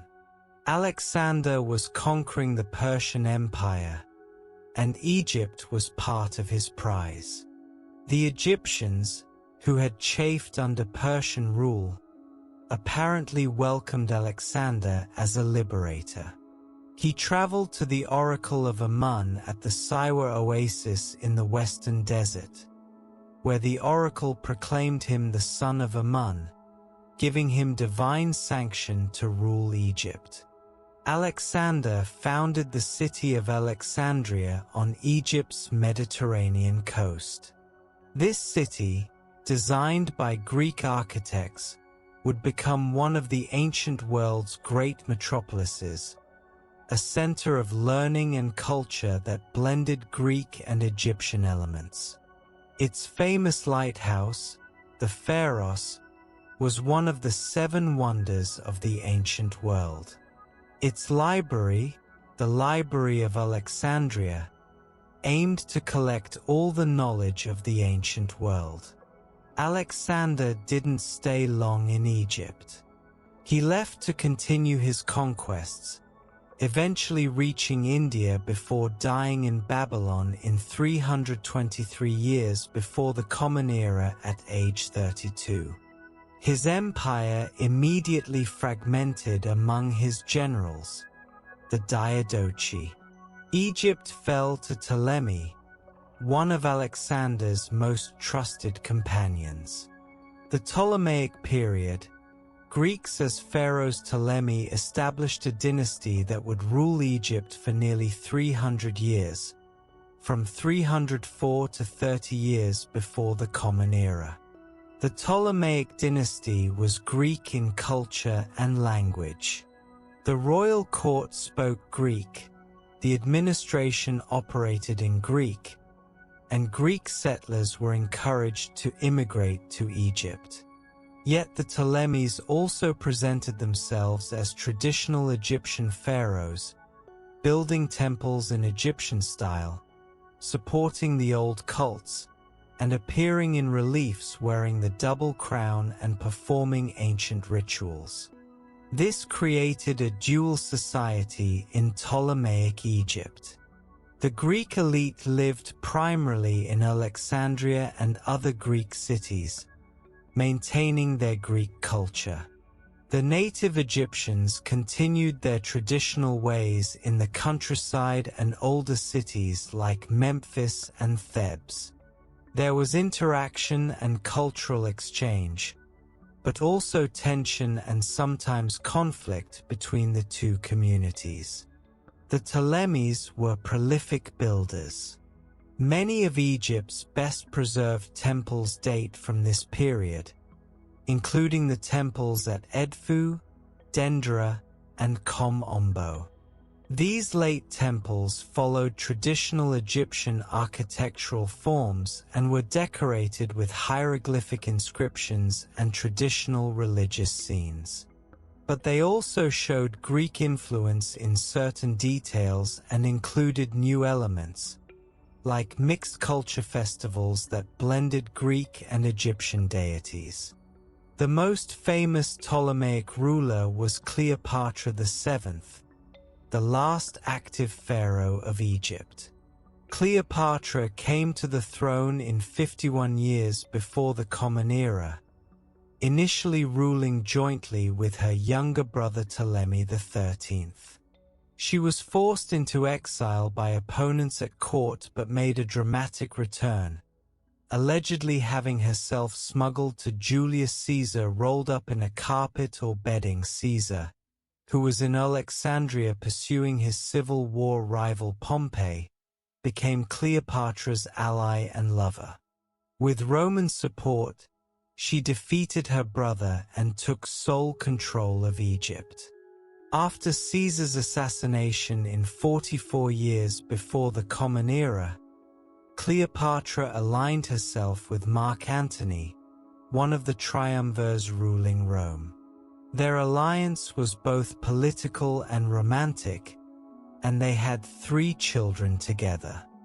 The relationship between Antony and Cleopatra alarmed Octavian, Caesar's adopted son and Antony's rival for control of Rome. Octavian declared war, not directly against Antony but against Cleopatra, portraying her as a foreign threat to Rome. The decisive battle came at Actium in Greece in 31 years before the Common Era, where Octavian's forces defeated the combined fleets of Antony and Cleopatra. Antony and Cleopatra fled to Alexandria. The following year, Octavian's forces closed in. Antony, receiving false news that Cleopatra had died, committed suicide by falling on his sword. Cleopatra, captured by Octavian's forces, also took her own life. According to ancient sources, she used a poisonous snake, an asp, though the actual method is uncertain.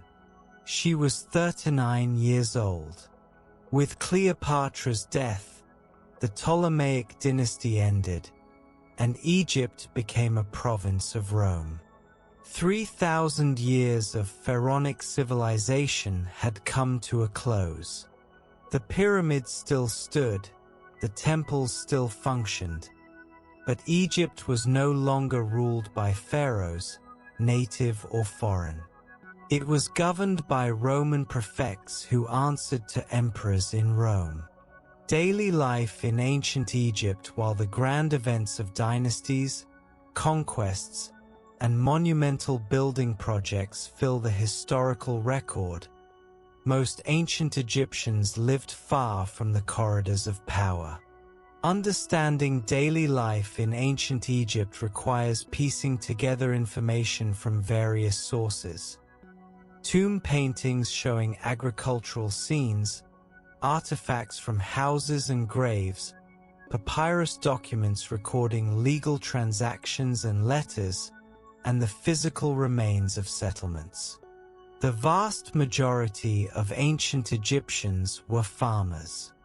They lived in small villages along the Nile or in the Delta, dwelling in houses made of mud brick. These houses varied in size depending on the owner's wealth but followed similar basic plans. A typical house had a flat roof, thick walls that provided insulation from the heat, small windows high on the walls to allow air circulation while maintaining privacy, and several rooms. The main living area often had a raised platform where family members would sit or sleep. In wealthier homes, this platform might be painted and decorated. Houses had areas for cooking, usually outdoors or in a partially enclosed courtyard to keep smoke from filling the living spaces. Cooking was done over an open fire or in simple clay ovens. There was usually storage space for grain, the family's most valuable possession, kept in large pottery jars or mud brick silos. Furniture was simple. Most people sat on the floor or on low stools. Wealthier individuals might have wooden chairs or beds. Tables were rare. Food was served on mats. Personal possessions were few. Clothing was simple, usually white linen, which Egypt produced in abundance from the flax plant. Men typically wore kilts, simple wraps around the waist. Women wore simple sheath dresses. In hot weather, children often went naked until adolescence. Sandals were common footwear, made from papyrus or leather, though many people went barefoot much of the time. The agricultural cycle governed daily life. During the inundation season, when fields were flooded, farmers maintained their homes and equipment, worked on royal or temple building projects, or engaged in crafts. When the flood receded, the intense work of plowing and planting began. Wooden plows pulled by cattle broke up the soil. Seeds were scattered by hand, then driven into the soil by animals treading over the fields or by hoeing. Throughout the growing season, crops needed tending. Workers carried water from canals to fields using a shaduf, a counterweighted pole with a bucket, one of the ancient world's most effective irrigation devices. They pulled weeds, repaired canal banks and irrigation channels, and chased away birds and animals that threatened the crops. Tomb paintings sometimes show small children deployed as bird scarers, clapping wooden clappers to frighten birds away from the grain. Harvest was the busiest time. Workers using curved sickles cut grain stalks close to the ground. The cut grain was tied into sheaves and transported to threshing floors, open areas where cattle would trample the stalks to separate grain from chaff. The grain was then winnowed, tossed into the air so the wind would blow away the lighter chaff while the heavier grain fell back down. Finally, the grain was measured and recorded by scribes. A portion went to the state as tax, a portion to local officials, and the remainder to the farmer's family. This grain, primarily wheat and barley, formed the foundation of the Egyptian diet. Wheat was ground into flour and made into bread. Ancient Egyptians made dozens of types of bread in various shapes and probably flavors. Barley was made into beer, Egypt's national beverage. Egyptian beer was thick, nutritious, and slightly alcoholic. It was drunk by everyone, adults and children, rich and poor, as the brewing process made it safer than water. The typical Egyptian diet included bread and beer supplemented by vegetables like onions, garlic, lettuce, cucumbers, and lentils. Fruit included dates, figs, pomegranates, and grapes. Fish from the Nile was common, though priests and upper-class individuals observed taboos against eating certain types. Meat was relatively rare in most people's diets, reserved for festivals or special occasions. Cattle, sheep, goats, pigs, and various birds were raised. The wealthy could afford meat regularly, but for most Egyptians, it was a luxury. Family life was central to Egyptian society. Marriages were arranged but seemed to have often involved genuine affection. Literary texts and love poems express romantic sentiments. Marriage wasn't a religious ceremony but a social contract, often formalized with a document specifying what each party brought to the marriage and how property would be divided if they separated. Yes, divorce existed in ancient Egypt, and women had the right to initiate it, unusual in ancient societies. Children were treasured. The Egyptians had large families, partly because infant and child mortality was high. Perhaps only 60 to 70% of children survived to adulthood. Childbirth was dangerous for mothers as well. Women gave birth at home, aided by midwives, often in special birth pavilions or rooms. Prayers were made to gods and goddesses associated with childbirth, particularly Tauret, the hippopotamus goddess, and Biz, the dwarf god who protected children and the home. Children who survived infancy were cherished and indulged. Artistic depictions show parents embracing children, and texts express deep grief at a child's death. Children played with toys, balls, dolls, and miniature animals, remarkably similar to toys children play with today. They played games, some of which we can identify from artistic depictions and actual game boards. Senet, a board game somewhat like backgammon, was extremely popular at all social levels. In wealthy families, children received education. Boys from scribal families learned to read and write at schools, often attached to temples. Girls generally didn't receive formal education but learned domestic skills from their mothers, though some women became literate. Work was gendered in ancient Egypt, but less strictly than in some other ancient societies. Men did most agricultural labor, though women helped with harvesting and other tasks. Men were soldiers, scribes, craftsmen, and priests. Women managed households, raised children, and worked as servants, but some also engaged in business, owned property, and even served as priestesses in certain cults.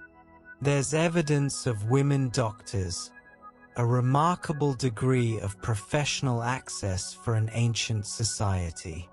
Entertainment and leisure existed even for ordinary Egyptians. Religious festivals brought communities together for feasting, music, and dancing. The Egyptians loved music and had various instruments including harps, lyres, lutes, flutes, and drums. Dancing was part of both religious ceremonies and social occasions. Banquets, at least for the wealthy, were elaborate affairs with multiple courses, entertainment by musicians and dancers, and copious amounts of wine. The Egyptians also enjoyed sports and physical competition. Wrestling was popular, as was a form of stick fighting. Hunting was both practical and recreational, particularly for the elite who hunted in the desert for oryx, gazelles, and other game, or in the marshes for birds and hippopotamuses. Fishing was both a subsistence activity and a pastime. Religion and belief. A universe of God's religion permeated every aspect of Egyptian life. The Egyptians inhabited a world filled with divine forces. Their religious system was complex, sometimes contradictory, never unified into a single coherent theology, but rather a collection of local traditions, mythologies, and practices that coexisted and evolved over 3 millennia. The Egyptian pantheon included dozens of major gods and hundreds of minor deities, spirits, and demons. Some gods were worshipped throughout Egypt, while others were primarily local. Some gods had clear, consistent identities and roles. Others were fluid, merging with other deities or appearing in different forms in different contexts. At the cosmic level, Egyptian creation myths explained the origin of the world. Various creation myths existed, each associated with a different religious center, and the Egyptians seem to have accepted multiple accounts simultaneously. The Heliopolitan creation myth, from Heliopolis near Memphis, described how the creator god Atum emerged from the primordial waters of Nun, the infinite chaotic ocean that existed before creation. Standing on a mound that rose from Nun, Atum created the first divine couple, Shu, air, and Tefnut, moisture. They in turn produced Geb, earth, and Nut, sky. Geb and Nut had 5 children: Osiris, Isis, Set, Nephthys, and Horus the Elder, who formed the Ennead, the 9 great gods of Heliopolis. The Memphite creation myth, centered on Memphis, assigned the role of creator to Ptah, the craftsman god. In this version, Ptah created the universe through thought and speech, conceiving creation in his heart, his mind, and bringing it into being by speaking the words. This intellectual, almost philosophical approach to creation contrasts with the more physical process described in the Heliopolitan myth. The Hermopolitan creation myth spoke of 8 primordial deities, the Ogdoad, representing aspects of the pre-creation chaos, darkness, hiddenness, infinity, and formlessness. These 8 gods somehow generated a cosmic egg from which the sun god emerged to bring light and order to creation. These various myths weren't competing orthodoxies. Ancient Egyptians seem to have been comfortable with multiple explanations existing simultaneously. Truth in Egyptian thought was more flexible than in our modern Western tradition. Different aspects of truth could be expressed through different myths, and all could be valid at once. The gods themselves were complex beings with multiple forms and aspects. Ra, the sun god, was one of Egypt's most important deities. He was conceived as sailing across the sky in a boat during the day, then journeying through the underworld at night to battle the serpent Apophis, who embodied chaos and tried to prevent the sun's rising. Ra's victory each morning ensured the continuation of creation and the cosmic order called Mat. Mat was more than a concept.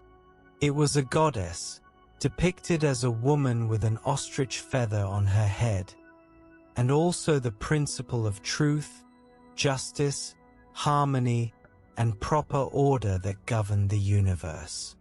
The pharaoh's primary duty was to maintain Mat, ensuring that chaos didn't overwhelm creation. This was accomplished through proper worship of the gods, upholding justice, repelling foreign enemies, and maintaining Egypt's prosperity. Osiris, god of the dead and resurrection, we've already encountered. His myth of death and rebirth made him central to Egyptian concepts of the afterlife. Every deceased person hoped to become like Osiris, to be resurrected in the afterlife as Osiris had been. Osiris was typically depicted as a mummified king, green or black in color, symbolizing fertility and regeneration.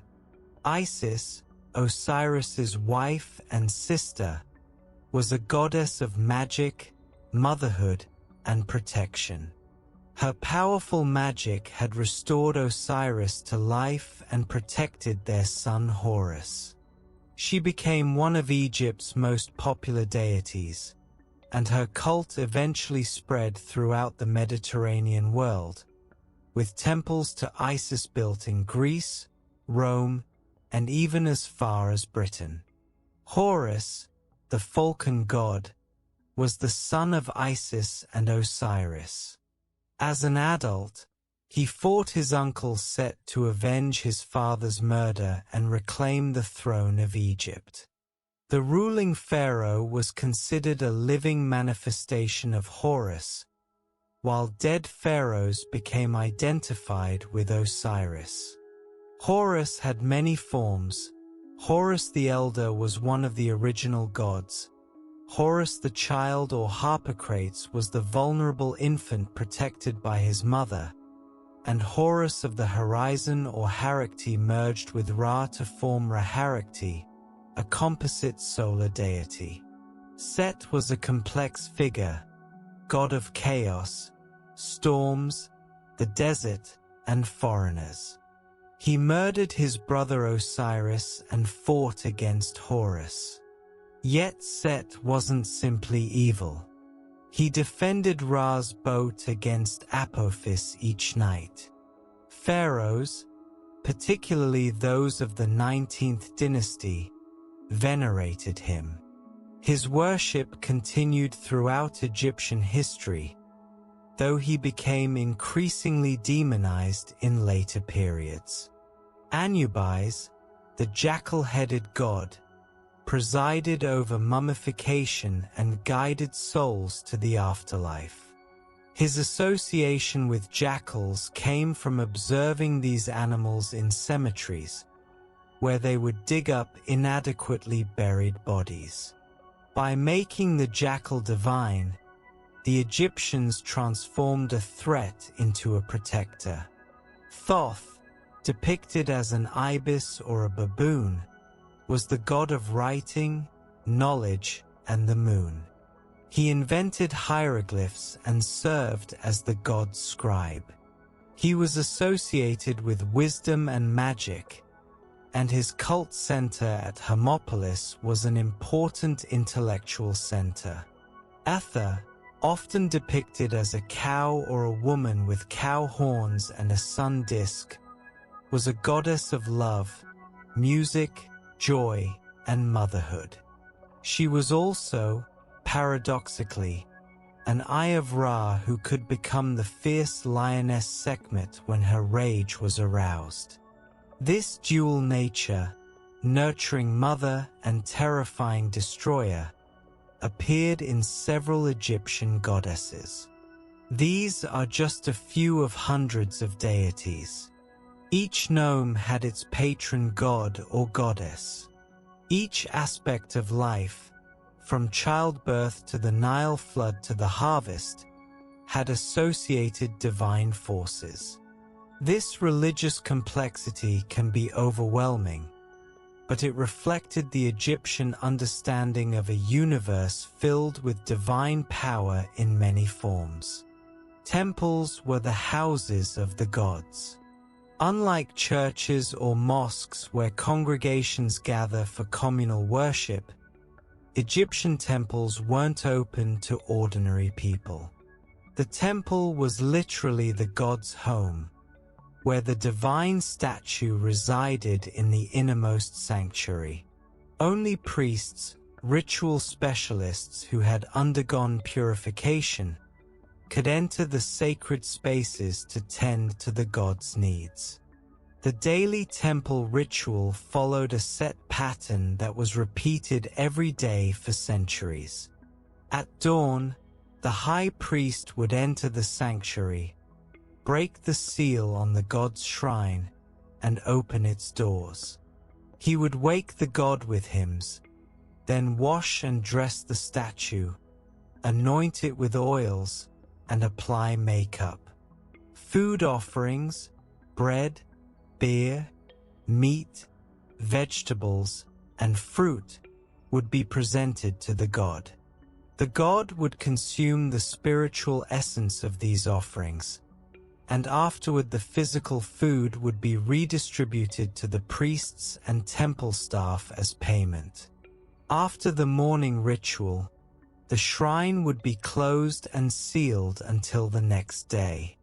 This daily routine maintained the relationship between gods and humans, ensuring the gods continued to sustain creation and protect Egypt. The enormous resources devoted to temples, the lands they owned, the staff they employed, the offerings they consumed, reflected the central importance of this divine care in Egyptian thought. Regular festivals brought gods out of their temples in procession, allowing ordinary people to see the divine images, though usually veiled or in closed shrines. These festivals were joyous occasions with music, dancing, feasting, and sometimes rather bacchanalian celebrations. The annual Opet festival at Thebes saw the god Amun's sacred boat carried in procession from Karnak to Luxor Temple and back, a journey that took weeks and involved the whole city. Religious belief shaped Egyptian understanding of death and the afterlife. The Egyptians believed humans had several spiritual components. The Ka was a person's life force, created at birth and requiring sustenance after death through food offerings. The Ba was closer to what we might call the soul or personality, depicted as a human-headed bird that could leave the tomb and move about. The Ark was the glorified, transfigured spirit of a deceased person who had successfully passed through judgment and entered the afterlife. The name, Ren, was also important, another aspect of identity that needed to be preserved. The body itself needed preservation because these spiritual aspects required it as an anchor, a home to return to. This belief drove the development of mummification, the elaborate process of preserving the body for eternity. Mummification was expensive, so the extent of preservation varied with wealth. The poor might be buried in simple graves, sometimes just in the sand, which in Egypt's dry climate would naturally desiccate the body. Wealthier individuals could afford basic mummification. The very wealthy received the full treatment. The classic mummification process, as described by the Greek historian Herodotus and confirmed by modern examination of mummies, began with removal of the internal organs. The brain was extracted through the nose using long hooks, then discarded. The Egyptians didn't realize the brain's importance. The liver, lungs, stomach, and intestines were removed through an incision in the left side of the abdomen. These organs were preserved separately in canopic jars, each protected by one of the 4 sons of Horus. The heart was left in the body since it would be needed for judgment in the afterlife. The body was then packed and covered with natron, a naturally occurring salt, which would dry it out over about 40 days. After this desiccation, the body was cleaned, anointed with oils and resins, and wrapped in linen bandages. Amulets were placed between the layers of bandages to protect the deceased. The wrapped mummy was then placed in a coffin or series of nested coffins, which might be placed in a stone sarcophagus. The entire process took about 70 days, after which the funeral could take place. The funeral procession brought the mummy to its tomb accompanied by mourners, priests, and bearers carrying furniture, food, and other goods that would be placed in the tomb. At the tomb entrance, the opening of the mouth ceremony was performed. Using ritual tools, the priest would touch the mummy's mouth, eyes, and ears, symbolically restoring its senses so the deceased could eat, see, and hear in the afterlife. Tombs varied enormously depending on status and period. We've discussed the pyramids of the Old Kingdom. Middle Kingdom tombs were often rock-cut chambers. New Kingdom pharaohs were buried in the Valley of the Kings, in deep rock-cut tombs extending hundreds of feet into the limestone cliffs.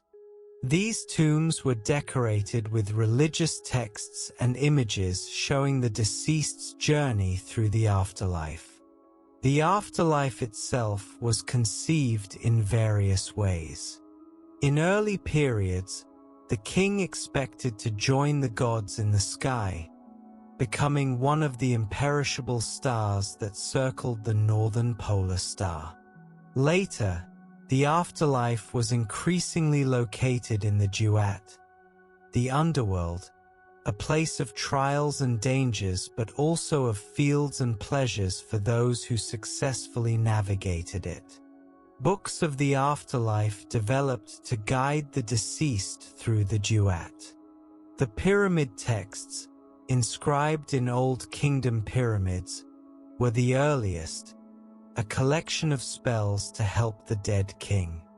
The coffin texts of the Middle Kingdom made these spells available to non-royal persons.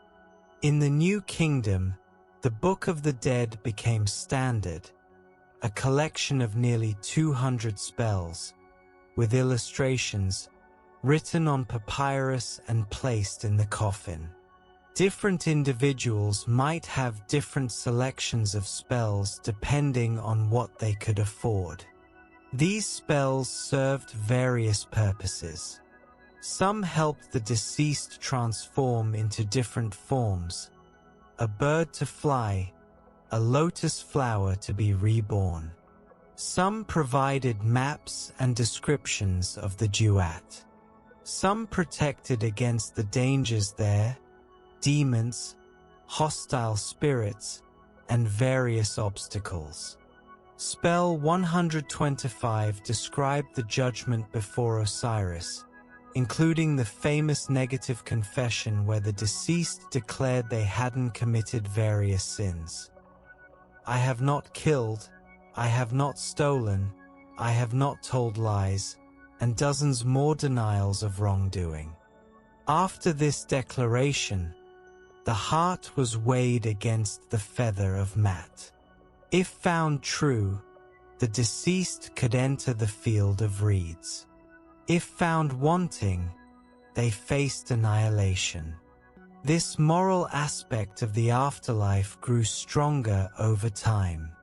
While proper burial and knowing the right spells remained important, the idea that one's conduct in life affected afterlife fate became increasingly central. Tomb autobiographies, inscriptions where deceased individuals described their lives and virtues, emphasized justice, charity, honesty, and care for others as achievements that would be rewarded in the afterlife. Science, technology, and knowledge the ancient Egyptians were accomplished in various fields that we would now categorize as science and technology, though they didn't separate these disciplines from religion and magic in the way modern thought does. Knowledge was knowledge, whether about the stars, the properties of plants, or the proper spells to recite. Astronomy was important for religious and practical reasons. The Egyptians observed the night sky carefully, identifying constellations and tracking the movements of celestial bodies. They developed a calendar based on both solar and lunar cycles. The civil calendar had 12 months of 30 days each, plus 5 extra days, for a total of 365 days. This was very close to the actual solar year, though not exact, so the calendar would gradually drift out of alignment with the seasons over centuries. The Egyptians knew that the solar year was actually slightly longer than 365 days. They also used a lunar calendar for religious purposes since many festivals were tied to lunar phases. Coordinating these two calendars required sophisticated astronomical observation and calculation. One of the most important astronomical events for the Egyptians was the heliacal rising of Sirius, the brightest star in the sky. This occurred when Sirius, after being invisible for a period below the horizon, first became visible again just before dawn. In ancient times, this event coincided roughly with the beginning of the Nile's annual flood and marked the Egyptian New Year. The connection between Sirius's appearance and the flood made this star, which the Egyptians called Sopdet and identified with the goddess of the same name, extremely significant. Egyptian mathematics was practical, oriented towards solving real problems rather than abstract theory. They used a decimal system but didn't have a place value notation like ours. Numbers were written by repeating hieroglyphic symbols. 1 stroke for 1, 2 strokes for 2, up to 9, then a heel bone symbol for 10, and so on. This made writing large numbers cumbersome but was perfectly adequate for their needs. The Egyptians were comfortable with fractions but only unit fractions, fractions with 1 as the numerator. 2/3 and 3/4 were special cases with their own symbols, but otherwise, fractions were expressed as sums of unit fractions. 1/2 plus 1/6, not 2/3, for example. This seems awkward to us but worked fine for their purposes. Mathematical problems from Egyptian texts show they could calculate areas of fields, volumes of granaries, slopes of pyramids, and other practical challenges. The Moscow Mathematical Papyrus includes a problem calculating the volume of a truncated pyramid, a fairly sophisticated geometric calculation. The Rind Mathematical Papyrus contains 84 problems covering arithmetic, algebra, and geometry. Egyptian medicine was a mixture of practical knowledge, religious ritual, and what we would call magic. Medical papyri describe treatments for various ailments, injuries, and diseases. Some of these treatments were remarkably effective. Egyptian physicians understood basic anatomy from mummification and surgery. They could set broken bones, treat wounds, and perform certain surgeries.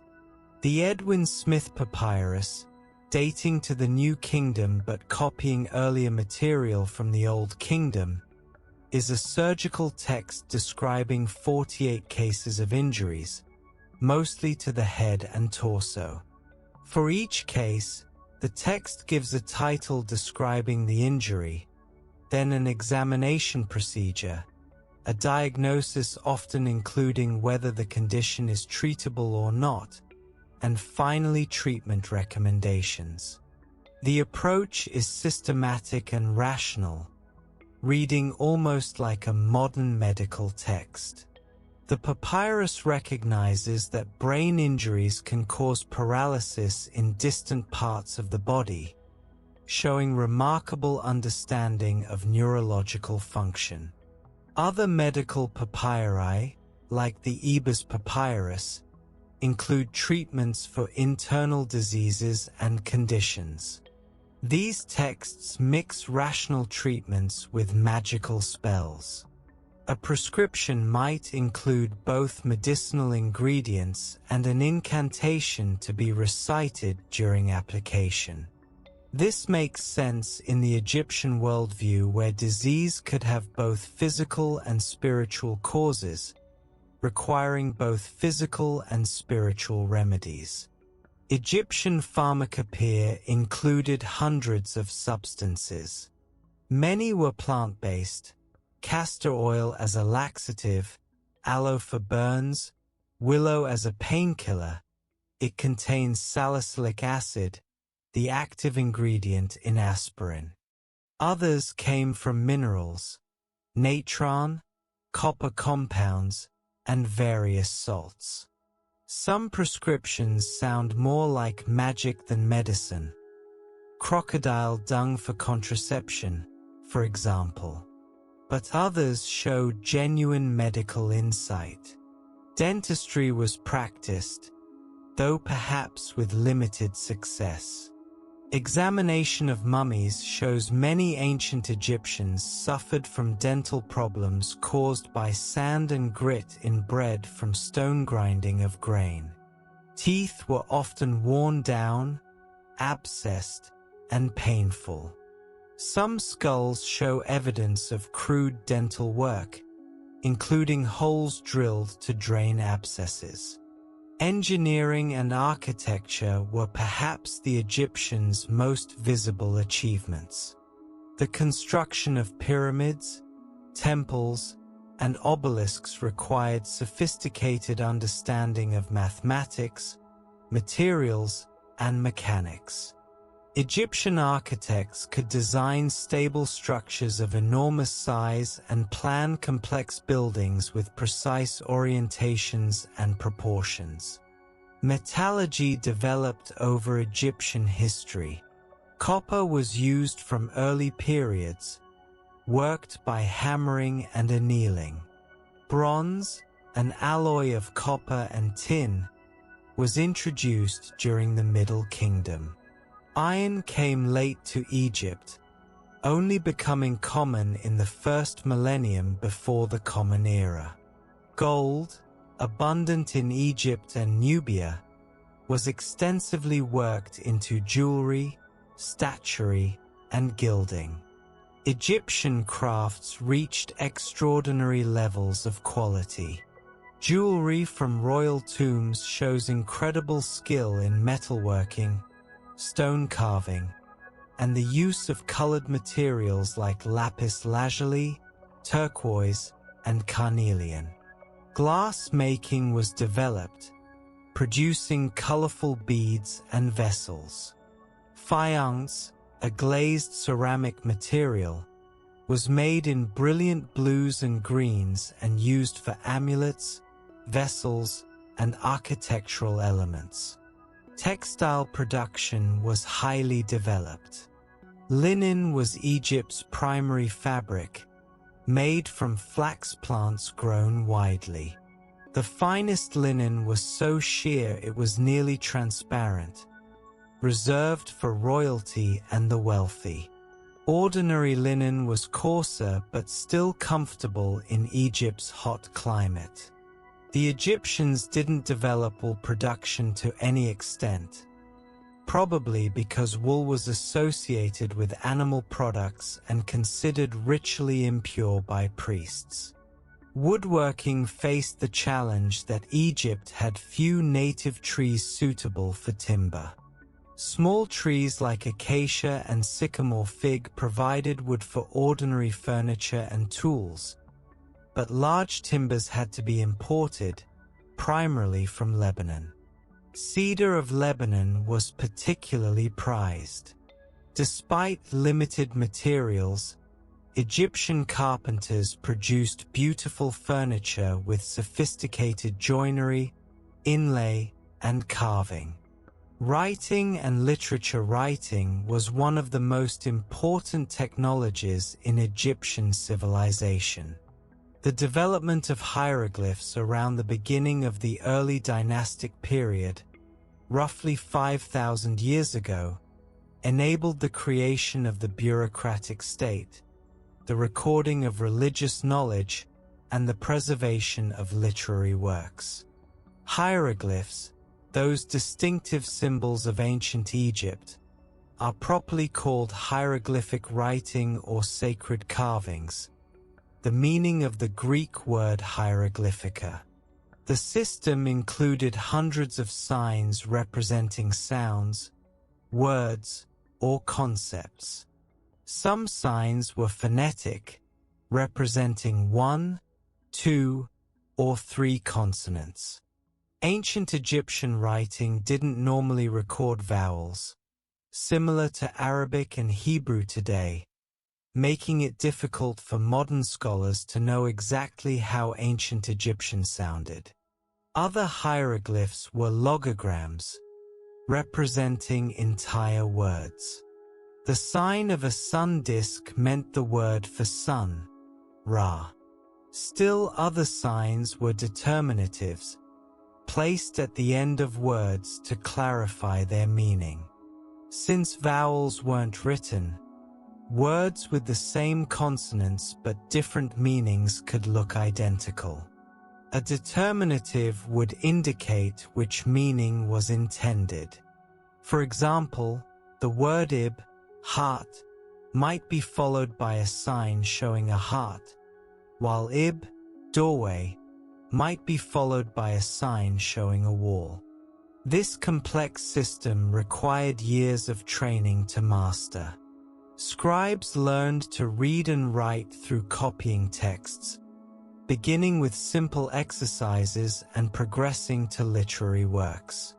The profession of scribe was highly valued. Texts praising the scribe's profession contrasted his comfortable life with the hardships faced by soldiers, farmers, and craftsmen. Be a scribe, advised one text, because it saves you from hard labor and protects you from all kinds of work. Hieroglyphs were used primarily for formal, monumental inscriptions on temple walls, tomb decorations, and official monuments. For everyday writing, scribes used 2 cursive scripts. Hieratic, meaning priestly, was a simplified form of hieroglyphs written with brush and ink on papyrus. It was faster to write than hieroglyphs and was used for administrative documents, letters, and literary texts throughout the Pharaonic period. Later, in the 7th century before the Common Era, an even more cursive script called Demotic, meaning popular, developed. Demotic was used for legal documents, business records, and some literary works. It looks quite different from hieroglyphs but is still fundamentally the same writing system, representing the same language. The Egyptian language itself evolved over 3 millennia. Scholars divide it into stages: Old Egyptian from the Old Kingdom, Middle Egyptian from the Middle Kingdom through the New Kingdom, Late Egyptian emerging during the New Kingdom, Demotic from the Late Period, and finally Coptic, the language of Christian Egypt written in Greek letters with a few additional characters for sounds not found in Greek. Coptic is still used in the Coptic Orthodox Church's liturgy, making it the last surviving form of the ancient Egyptian language. Literature in ancient Egypt served various purposes. Religious texts, like the pyramid texts, coffin texts, and Book of the Dead, ensured proper afterlife for the deceased. Wisdom literature, including the instructions of Ptahhotep and the instruction of Amenemhat, offered moral and practical advice on living well and governing wisely. These texts emphasized values like justice, truthfulness, self-control, and proper speech. Narrative literature included stories like the Tale of Sinew we mentioned earlier, The Shipwrecked Sailor, a tale of a sailor who survives a wreck to reach a magical island ruled by a serpent, and the story of the eloquent peasant. These stories entertained but also conveyed cultural values and ideals. Love poetry from the New Kingdom expresses romantic longing and desire with surprising directness. These poems, written on papyrus or limestone flakes called ostraca, speak of the beloved's beauty, the pain of separation, and the joy of union in language that resonates across millennia. Hymns to the gods were another important literary genre. The Great Hymn to the Aten, possibly composed by Akhenaten himself, is one of the most beautiful, praising the sun disk's role in creation and daily renewal. Hymns to Amun, Ra, Osiris, and other deities expressed devotion, requested favor, and described the gods' attributes and powers. Scientific and technical texts, like the mathematical papyri we mentioned, medical treatises, and astronomical tables, preserved practical knowledge. Administrative documents, including tax records, legal contracts, and census records, documented the workings of the Egyptian state. Personal letters between individuals, whether family correspondence or business communications, provide glimpses into ordinary lives and concerns. All this literature was written on various materials. Stone was used for important permanent inscriptions. Papyrus, made from the papyrus plant that grew abundantly in the Nile Delta, was the primary writing material for documents and texts. The stem of the plant was cut into strips, laid side by side, with another layer placed crosswise on top. When pressed and dried, the plant's natural sugars bonded the layers into a smooth writing surface. Papyrus sheets could be glued together into long rolls. Egypt's dry climate preserved papyri remarkably well in some locations, particularly in tombs and buried settlements. Thousands of papyrus documents have survived, though many more have been lost. Papyrus was expensive, so for practice writing and temporary documents, scribes used ostraca, broken pottery sherds, or limestone flakes, which were free and abundant. Art and architecture through the ages. Egyptian art followed remarkably consistent conventions over 3 millennia, yet it wasn't static. Each period had its own characteristics, and individual artists, though usually anonymous, expressed creativity within the traditional forms. The fundamental purpose of Egyptian art was different from modern art. It wasn't primarily about aesthetic beauty or self-expression. Art served religious and magical functions. Tomb paintings and sculptures weren't decorations but functional objects that would magically provide for the deceased in the afterlife. Temple reliefs weren't meant to be admired but to perpetuate rituals eternally through image and text. This functional purpose shaped artistic conventions. The goal was to represent subjects in their most complete, eternal, idealized form, not to capture a momentary appearance. Hence the composite view we discussed earlier, showing each part of the body from its most characteristic angle. Hence the hierarchical scale, where more important figures are shown larger than less important ones, regardless of their actual relative sizes. Hence the use of registers, horizontal bands containing scenes, to organize complex narratives. Color in Egyptian art was symbolic and conventional. Skin color indicated gender and class. Men who worked outdoors were shown with dark red-brown skin, while women and those who didn't labor in the sun had lighter yellow-brown skin.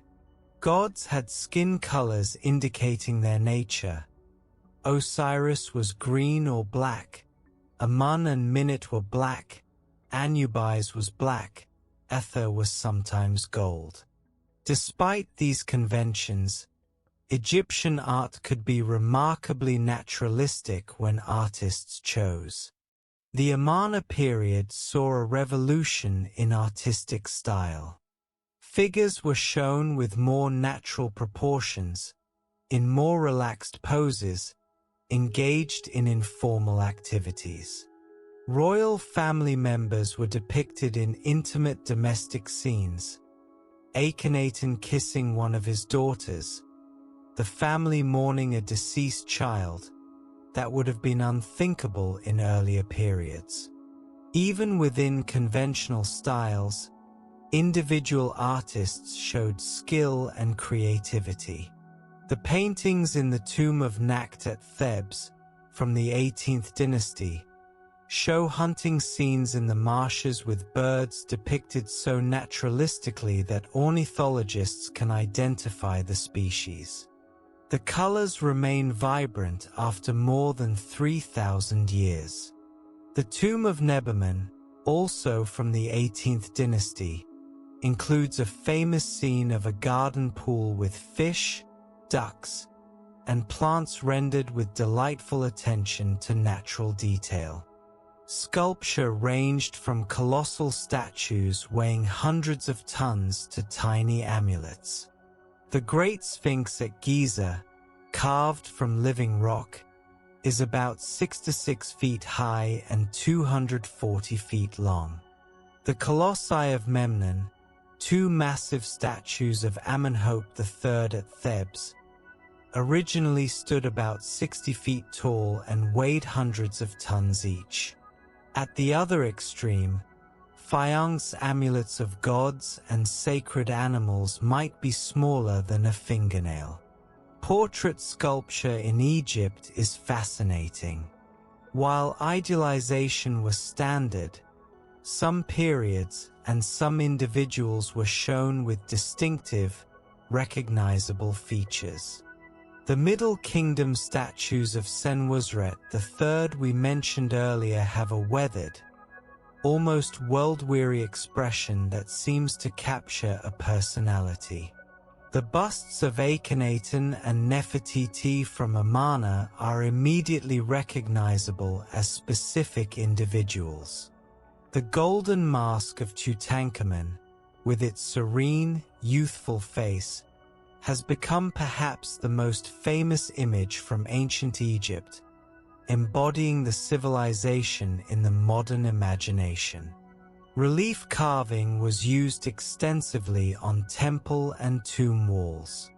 Egyptian reliefs came in two types: raised relief, where the background was carved away, leaving the figures projecting from the surface, and sunken relief, where the figures were carved into the surface. Sunken relief had advantages in Egypt's bright sunlight.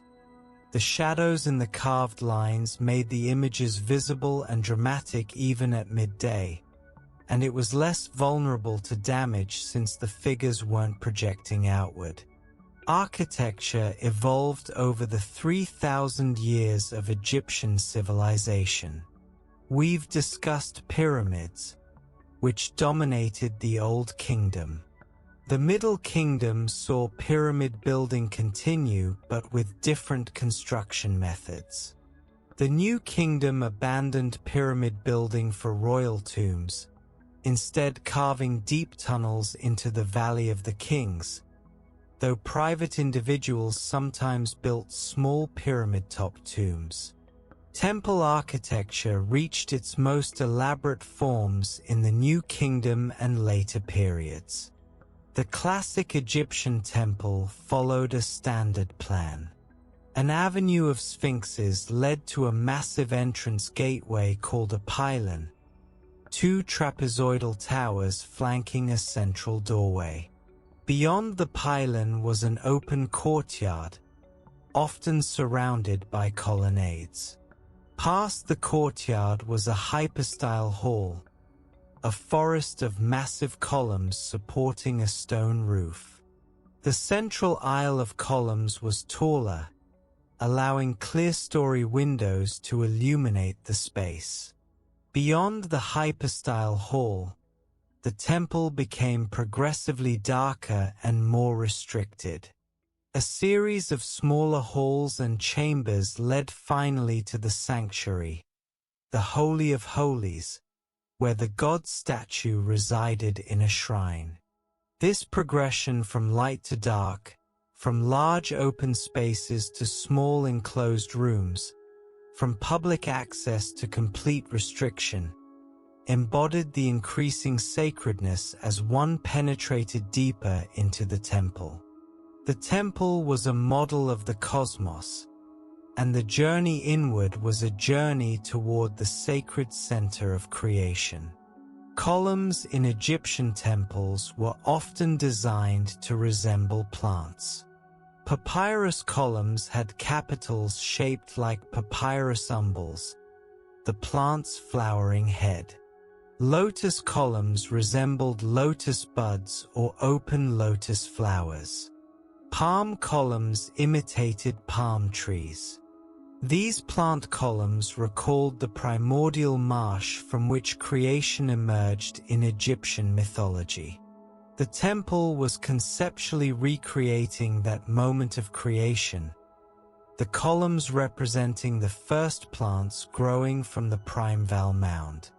Temple walls were covered with reliefs showing the king making offerings to the gods and performing rituals. These images weren't mere decoration or historical records, but were magically efficacious. By depicting the ritual in stone, the Egyptians ensured it would be performed eternally. Even if the actual rituals ceased, the carved images would continue forever. The great temples at Karnak and Luxor in Thebes, at Abydos, at Edfu, at Dendera, and dozens of other sites across Egypt represent some of humanity's most impressive architectural achievements.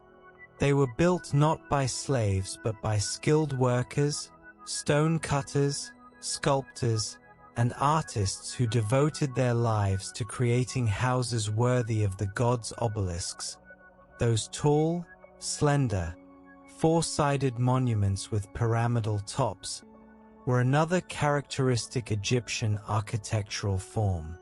They were associated with the sun cult and were usually erected in pairs at temple entrances.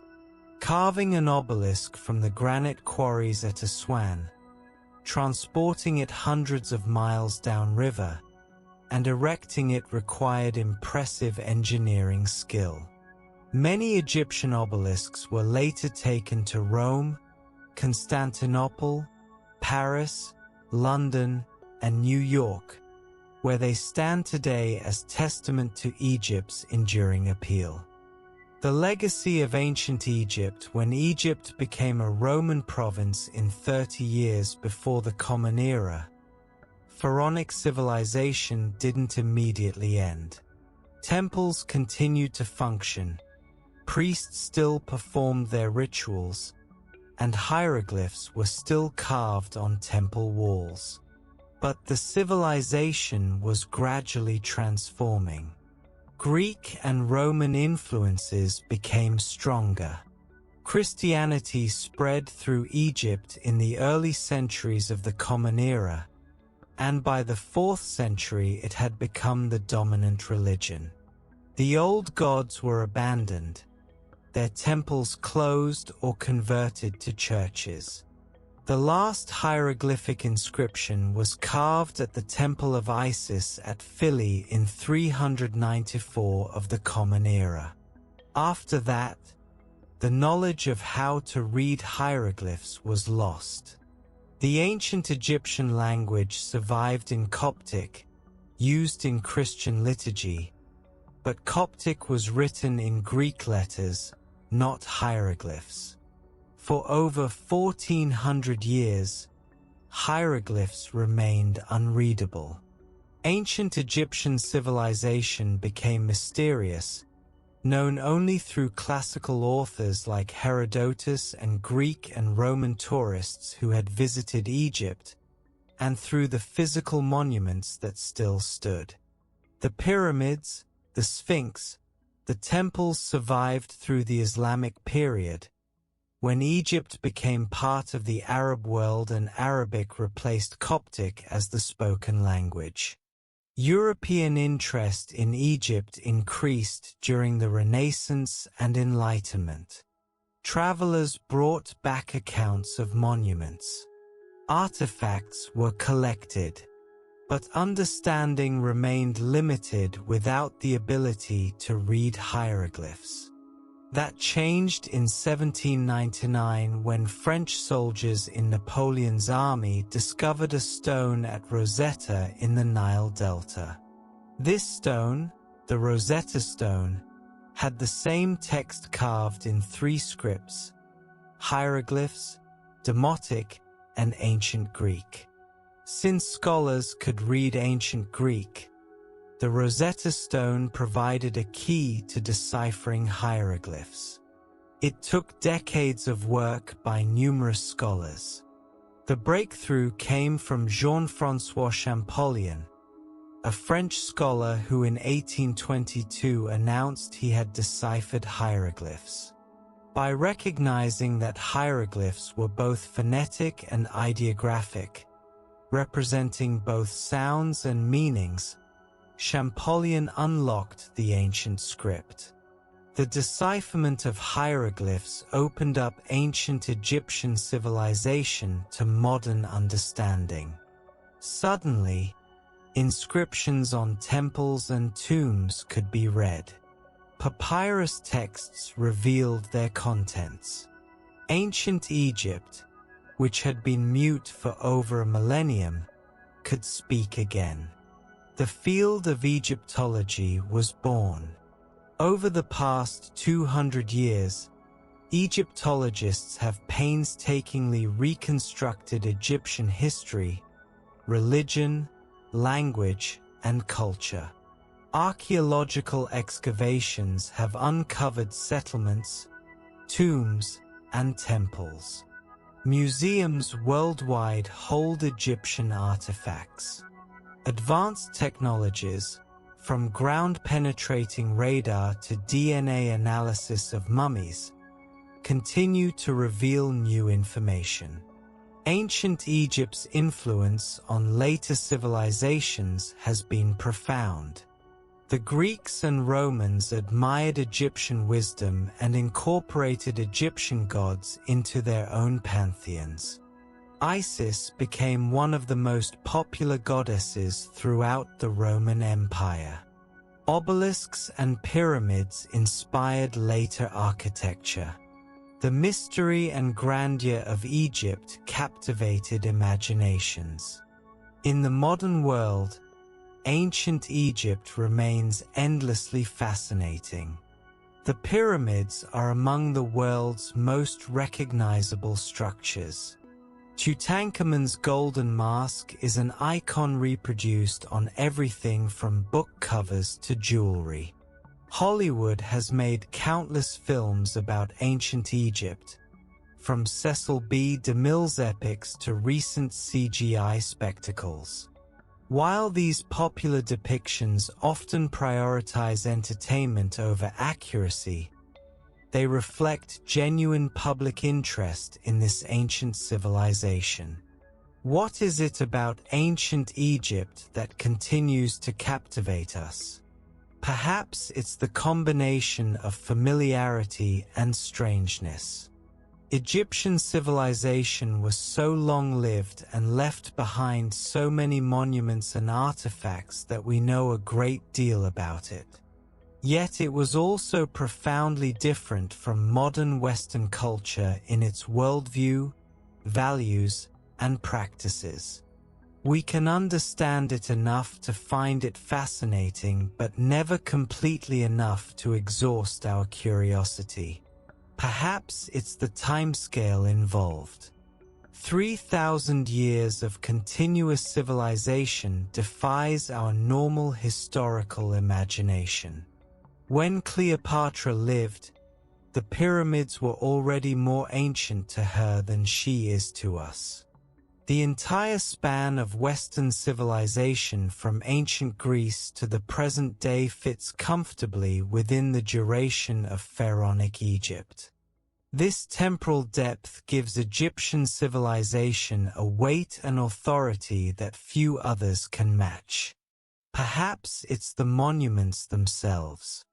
The pyramids, temples, and tombs still stand, many in remarkably good condition.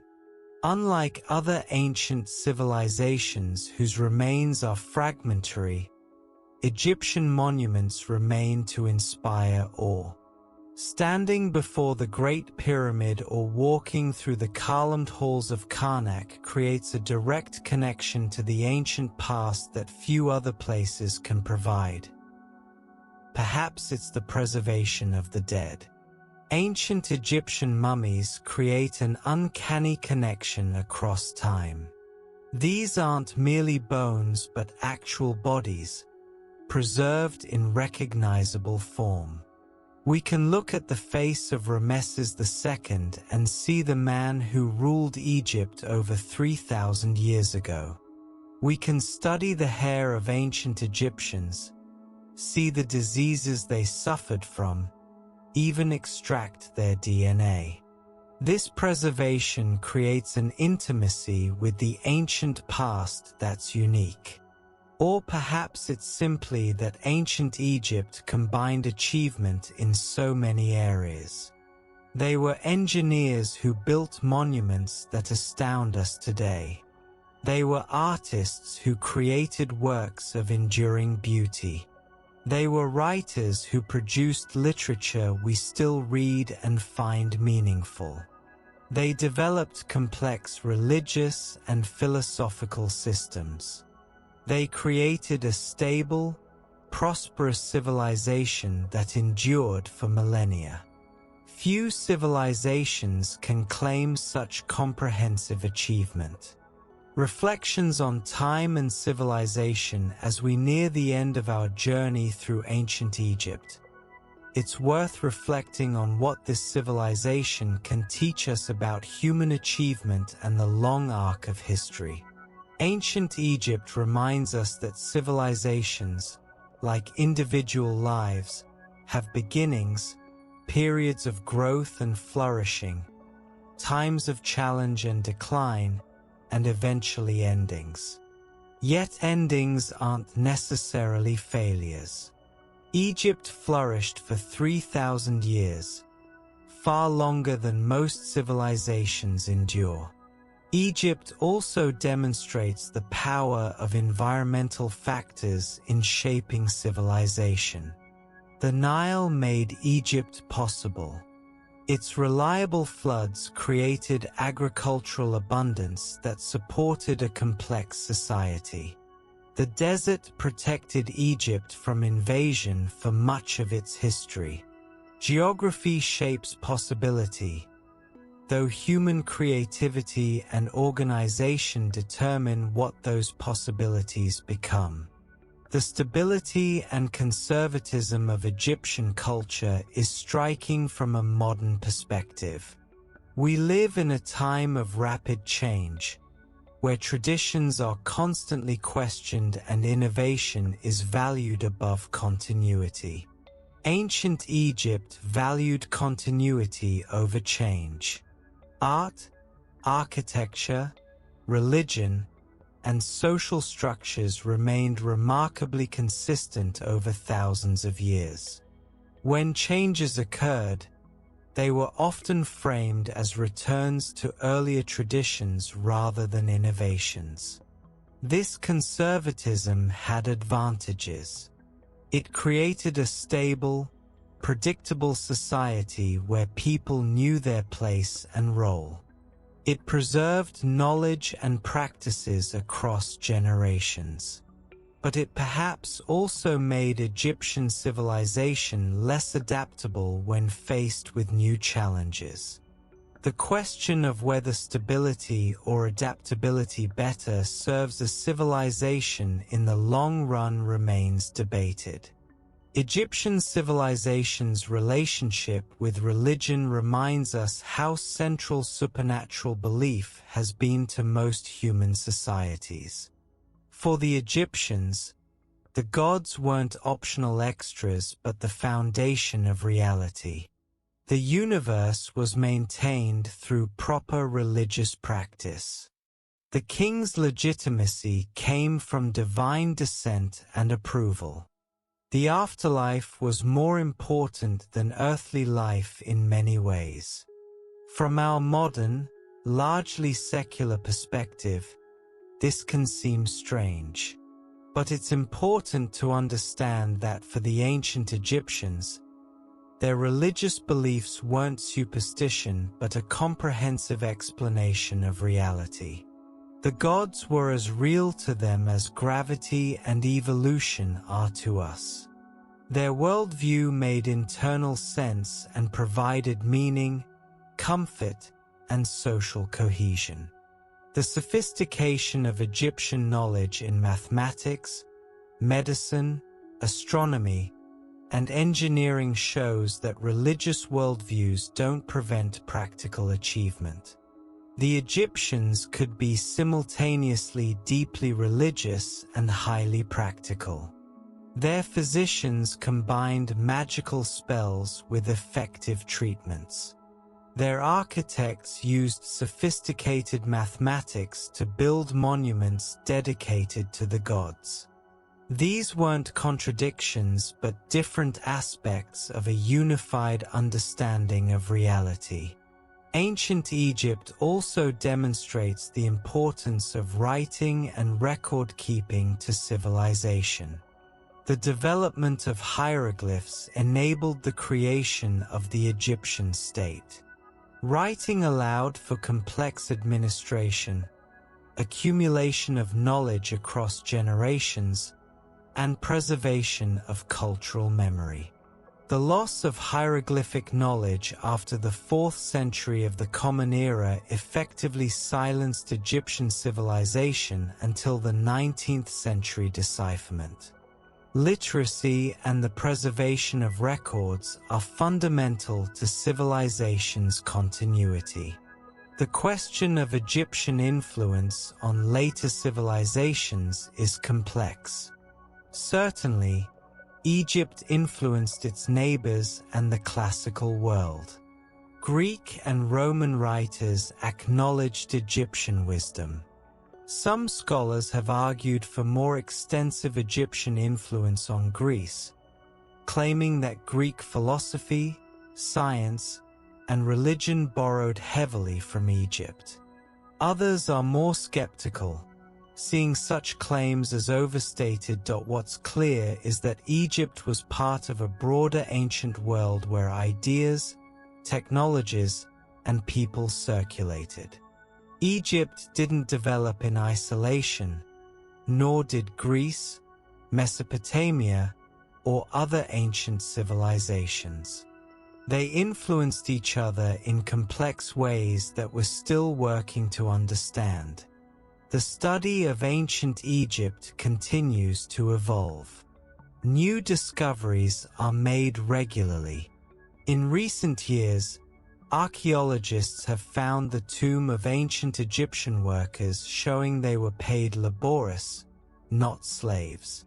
They've discovered new burial sites, including a cache of over 20 sealed coffins at Saqqara in 2020. They've used satellite imagery to locate ancient sites and ground-penetrating radar to map tombs without excavating them. DNA analysis of mummies has revealed family relationships and disease patterns. Computer modeling has helped us understand how monuments were built. Each new discovery adds to our understanding but also raises new questions. How exactly were the pyramids built? What was the role of women in Egyptian society? How did religious beliefs evolve over time? What caused the various periods of decline and fragmentation? How did ordinary Egyptians experience their civilization? These questions and countless others continue to drive Egyptological research. Perhaps most fundamentally, studying ancient Egypt reminds us of both the constancy and the variability of human nature. The ancient Egyptians loved their families, worried about their futures, took pride in their work, and hoped for life after death, much as people do today. They experienced joy, sorrow, fear, and hope. They created beauty, sought meaning, and tried to understand their place in the universe. Yet their specific expressions of these universal human concerns were shaped by their time, place, and culture in ways that sometimes seem utterly foreign to us. They mummified their dead and filled tombs with goods for the afterlife. They worshipped gods with animal heads. They built pyramids to ensure the king's resurrection. These practices seem exotic from our perspective, yet they arose from the same human needs for meaning, continuity, and transcendence that drive human behavior in every culture. The river of time, and so we come to the end of our long journey down the Nile through the ages. We've traveled from the very beginning, from the predynastic villages along the riverbank, through the glory of the Pyramid Age, through periods of division and reunification, through empire and decline, through foreign conquests and the final absorption into the Roman world. We've watched as mud brick villages grew into great cities, as simple chiefdoms unified into kingdoms, as those kingdoms built monuments that still inspire or millennia later. We've met the people of ancient Egypt, or at least glimpsed them through the mists of time. The pyramid builders working on the Giza Plateau, the farmers planting their crops in the black soil after the inundation, the scribes recording taxes and writing literature, the priests performing rituals in darkened sanctuaries, the kings who claimed to be living gods, the queens who sometimes ruled in their own right, the craftsmen creating works of beauty, the ordinary people living their lives and hoping for a blessed afterlife. We've explored their beliefs, their worship of gods in animal and human forms, their elaborate conceptions of the afterlife, their conviction that order must triumph over chaos, that math must be maintained. We've examined their achievements in art and architecture, in writing and literature, in medicine and mathematics. We've considered their daily lives, what they ate and wore, how they married and raised children, how they worked and played. The story of ancient Egypt is, in one sense, the story of a particular civilization that arose in a particular place at a particular time. The Nile Valley in northeastern Africa provided unique conditions that shaped a unique culture. But in another sense, it's a universal human story. It's about how people organize themselves into societies, how they create meaning and purpose, how they build and preserve, how they face challenges and adapt or fail to adapt, how they pass on knowledge and values to the next generation. Egypt endured for 3,000 years, longer than almost any civilization in history.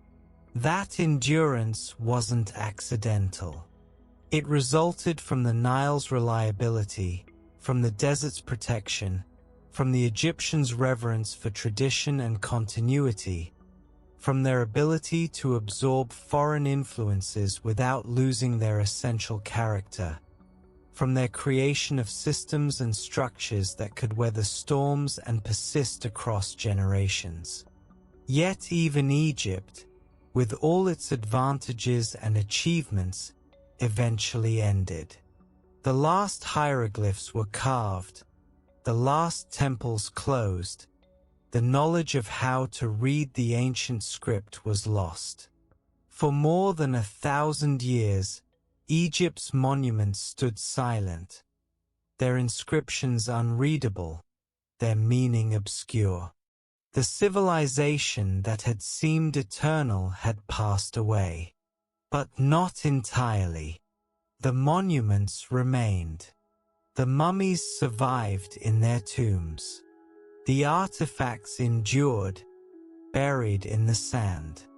And when the time came, when Champollion deciphered hieroglyphs and Egyptology began, when archaeologists started excavating and scholars started translating, ancient Egypt spoke again.